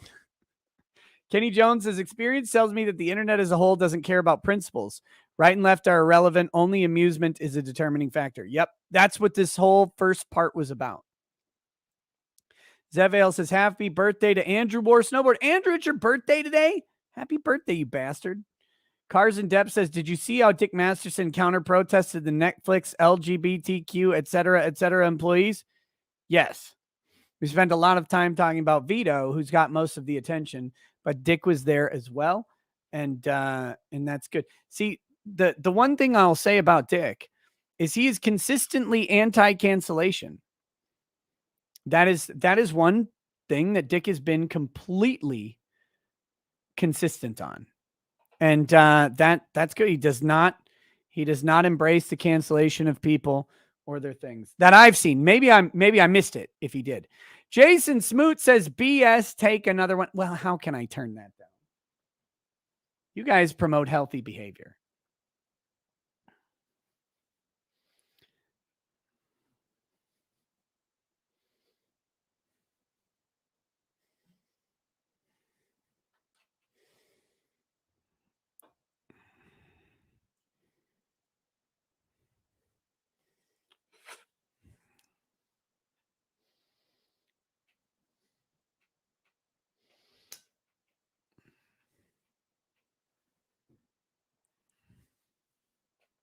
By the way, guys, for Andrew's birthday, what you should do is follow him on Twitch. And I'm hoping he will share a link to his Twitch account. Follow him on Twitch. He often does a pre-show Twitch playthrough and stuff like that. Give him a follow on Twitch. Show him some love over there. It's a great birthday gift for a streamer is to just go follow him. Just go check out their channel. So that'd be awesome. So Andrew, if you want to share your link, buddy, I don't have it handy, but give him a follow there. Yeah, perfect. Thank you. It's twitch.tv/A_war snowboard. So all one word on the war snowboard. So give that a check, and that'll be good. And Andrew, you're going to be streaming tonight, you said? That's good. Check it out. Check him out. He's a good dude. I've known Andrew for a very, very long time. Like 15, 16 years, something like that. And he's a good, solid guy. So go give him a follow. See if you like his content. And that's a great birthday present for streamers. Shadow Fenrir 24 says, what the combat vet forgot is the U.S. military's fighting force is a volunteer fighting force. No one forced him to sign up. Not Applicable says, yeah, that veteran should move to China, moron. Backgoat says, love Ridge. Bought them for me and the boys last Christmas. They love them. I love mine too. I bought them the knives. We'll find out if good. Oh, do they have the knives back in stock? They were out of stock for a really long time.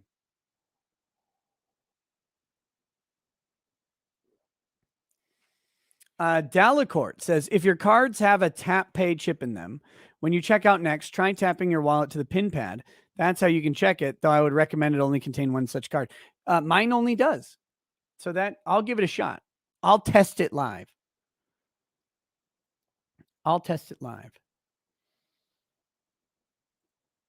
C. Goody hates the ridge knives. Hates them. I like them. Mine's fine, but I'm not a knife fanatic, so I couldn't tell you. Their knives are like 120 to 140 bucks. Some people think that's a little spendy. They have this pattern on them, this carbon fiber pattern on them. Like I said, I like mine just fine, but other people don't. That's okay. John Gillane says, here's a little dough to buy a bigger bottle next time. I haven't been to the liquor store. I was going to go, but I was busy all day.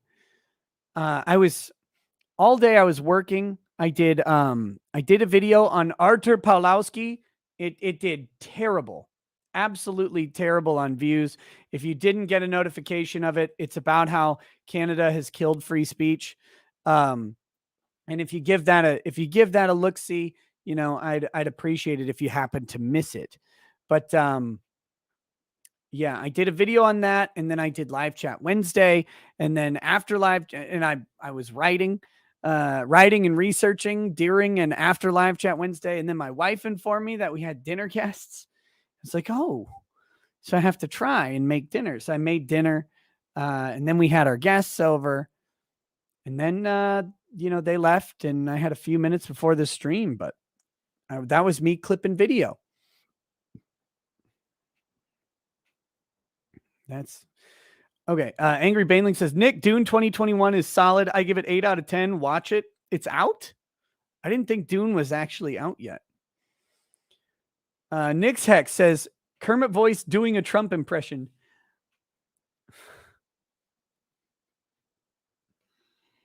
Ravioli, give me the formuloli. I don't know how. That's not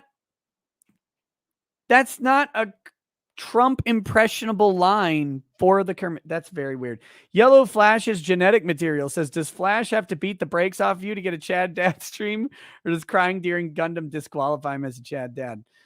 He's never talked about it.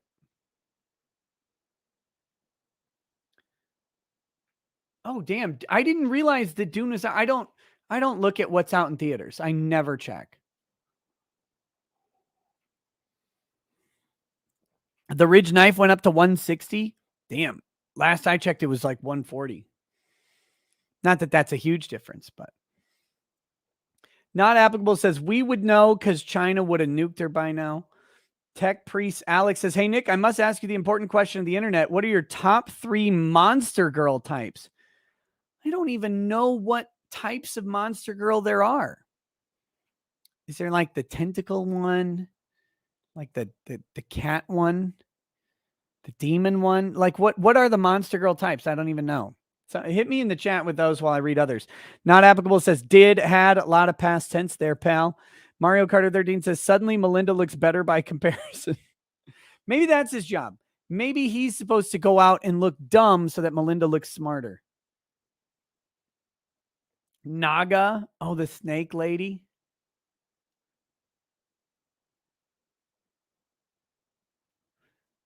Succubus, slime, and cat girls, demon, dragon girls, cupids. Oh my God. No, stop this. You stop this. You need to stop simping for Japanese drawings. Those drawings don't even have their own military. Malik Fox, it says, by the way, Raggeds, I just made Rep 2 in July, and my boss's boss already told me they're considering me for Rep 3, even though I'm not even out of training yet. Tell your boss's boss that you have a fiber sale, a hot home fiber sale in an alternative situation, and you think you can close the deal, and then we'll make it happen, right? Like you and me can make fiber internet to my house happen. I'm willing to pay a lot of money to do it. So you tell your boss you got a hot lead on a fiber deal that you think you can work a private contract on for a business in central Minnesota. See if he bites. See if he'll sell you. See if that'll get you promoted to Rep 3.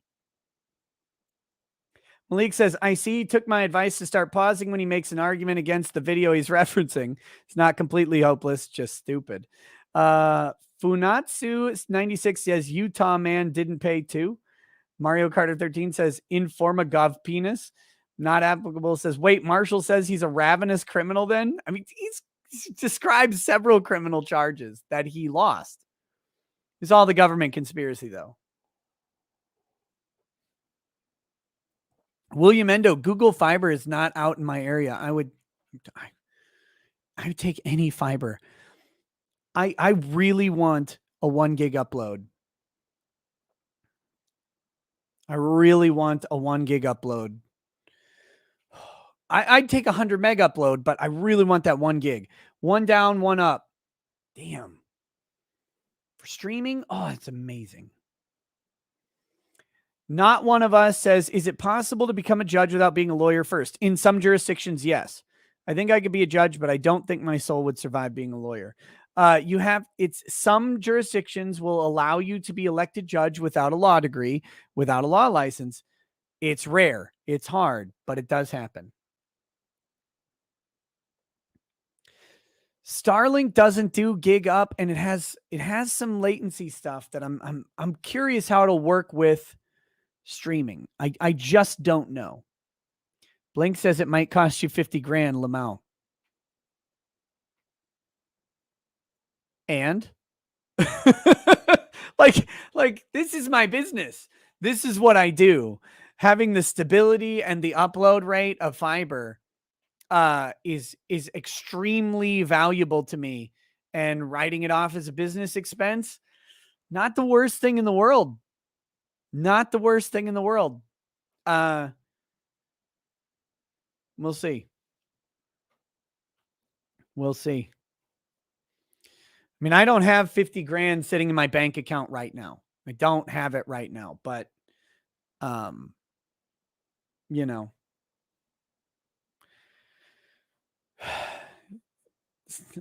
don't I just realized that it sounded like I was like 50 grand. Who can't throw that around? I can't throw 50 grand at a problem, but I'd be willing to figure out a solution maybe. That's the thing. Paul Durfee says, Marshall in the streets, simp in the sheets. Mario Carter 13 says, wants to process, dude's brain can't process. Malik Fox, it says, I love how his definition of appearance is the basis of his entire argument, and he's totally wrong on everything because of that. Digitalis says, Marshall Blathers is making me sterile. I can literally feel my gametes cannibalizing each other. Captain Kerfuffle says, please look up this idiot's court document. Sounds hella funny. They're all in West Virginia State Court, I would assume. I have no idea. Maybe the Kiwis have found him. I don't know. Malik Foxon says, imagine waiving your rights and then whining after. Wrestler Town says, I'm so glad we stuck with Marshall to the end. Me too. It got so much funnier. Psycha Soap says, how did he go from Randy Weaver to Charles Manson? Not So Handsome Slayer says, I feel more retarded than ever after hearing Marshall. Me too. Me too. Lil Meme says, wife enjoys the roasts of Mr. Martial Law. Printer God says he has intel that Iran is gearing up their Space Force in preparation for the Great Yehudi. Someone get this guy to the Pentagon. Heard we're giving out 4-star admiral slots this week. Yes. I don't know if Melinda would be happy with what he needs to do to get that admiral slot, though. Thomas Fenton says, this is getting nice and spicy. I just rewinded and showed my Yamaka coworker this, and he is rolling all over the place laughing right now. Got me dying.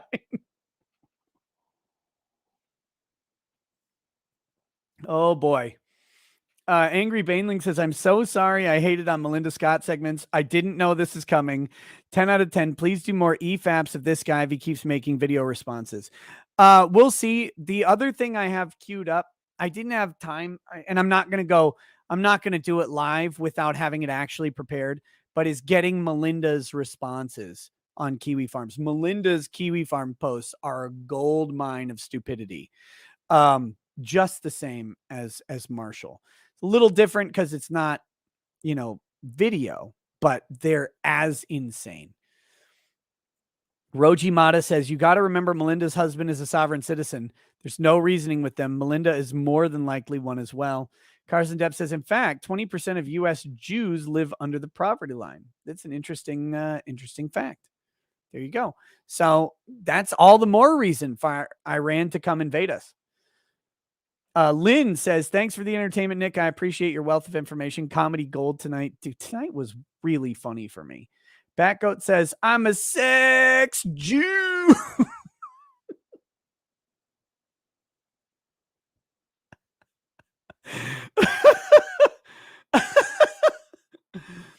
Timothy Reaper says, how many ninjas are in the Iranian army? That's a good question. We've learned from statistics and data that one ninja is worth 26, I think it was, Special Forces, Air Force, or Special Forces, not Air Force, but Army pilots or whatever. 26 Special Forces pilots, one ninja. If the ratios maintain, I mean, they'll destroy us. Didn't some of the American ninja movies happen in Arab countries? Lots of ninjas there.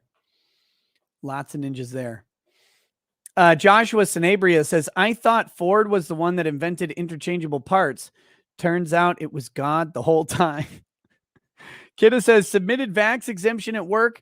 Use Viva Barnes' example as a base. Boss hopes I'll get the jab if rejected. Hope I'll keep my job, but I can't relent. Some things are worth more than money. Good luck and Godspeed to you. I hope you get the exemption so you don't have to make that compromise choice. I really do. Carson Depp says VA Tech is trying to suppress Joe Biden chants. Oh, Virginia Tech. Just say, you don't have to say F Joe Biden anymore. You can just chant, let's go, Brandon. Everybody knows what it means. Let's go, Brandon. Let's go, Brandon. Just do the embrace and love the let's go, Brandon. Everybody knows what you mean. Not applicable says cat girl, dragon girl, slime girl, get this D. E.M. Dubois says monster girls suck compared to Twi'leks. What the fuck are you? Malik Foxon says my favorite is Nagas because it's so close to No one important says, so I fired my lawyer because she wanted me to take a plea deal of my assault charges and ended up representing myself in jail with no resources. I'm so competent. Also secret books, quote, not a crazy person. I love it. Look, you need to probably take the plea deal because if you go to trial, you're going to lose. Oh, you bitch, you're so stupid. I'm going to fire you and represent myself. I'll show you. And then I lost because the court was against me. What were you thinking? What were you thinking? Oh my gosh. Cinema Queen says, I actually don't. Lol, I logged off that week to read more. What are you talking about?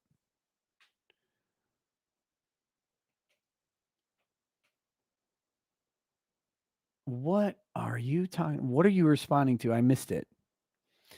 Oh, you don't know what Let's Go Brandon is. Okay, I'll explain that real quick. I just realized. There was a like a NASCAR race and all the audience was chanting fuck Joe Biden.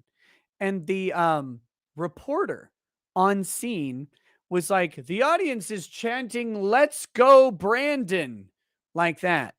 And so now let's go Brandon is the euphemism for fuck Joe Biden because they immediately, it couldn't possibly be people saying fuck Joe Biden.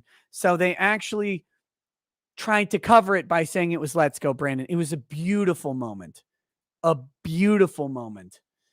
The best, wonderful moment. Totally great. The best moment. Let's see. Bad Dragonite says Vito used to be described as dollar store quarter black Garrett, but Garrett is actually likable. Also, Garrett lost a bunch of weight and Vito found it. Damn. There you go. B-Man 0013. I have gig internet from Spectrum where I live. it's gig down, but it tops out at like 36 meg to 40 meg up, and that's only when it peaks. With all the devices in my house, remember 5 kids, 4 of them have iPads. We got Lady Rackets' stuff. We got TVs and shit that all run off the internet. It can still get kind of messy. And also, fiber just has less maintenance issues or not maintenance issues, but like random dropping and stuff like that than cable. But no, I do have the cable gig service, but it still doesn't have. I want the gig upload. Give me that fucking upload. All right. Okay, guys. That's it. I gotta piss really bad. I want to remind the chat of a couple things real quick. YouTube's consequence is we don't want you on here, and I agree with that consequence. Do you flag videos like that often? I'll flag stuff if it's like hate speech, like legitimate people saying let's kill blacks. Fucking God. There you go, guys. Catch you later. Have a good night. Peace.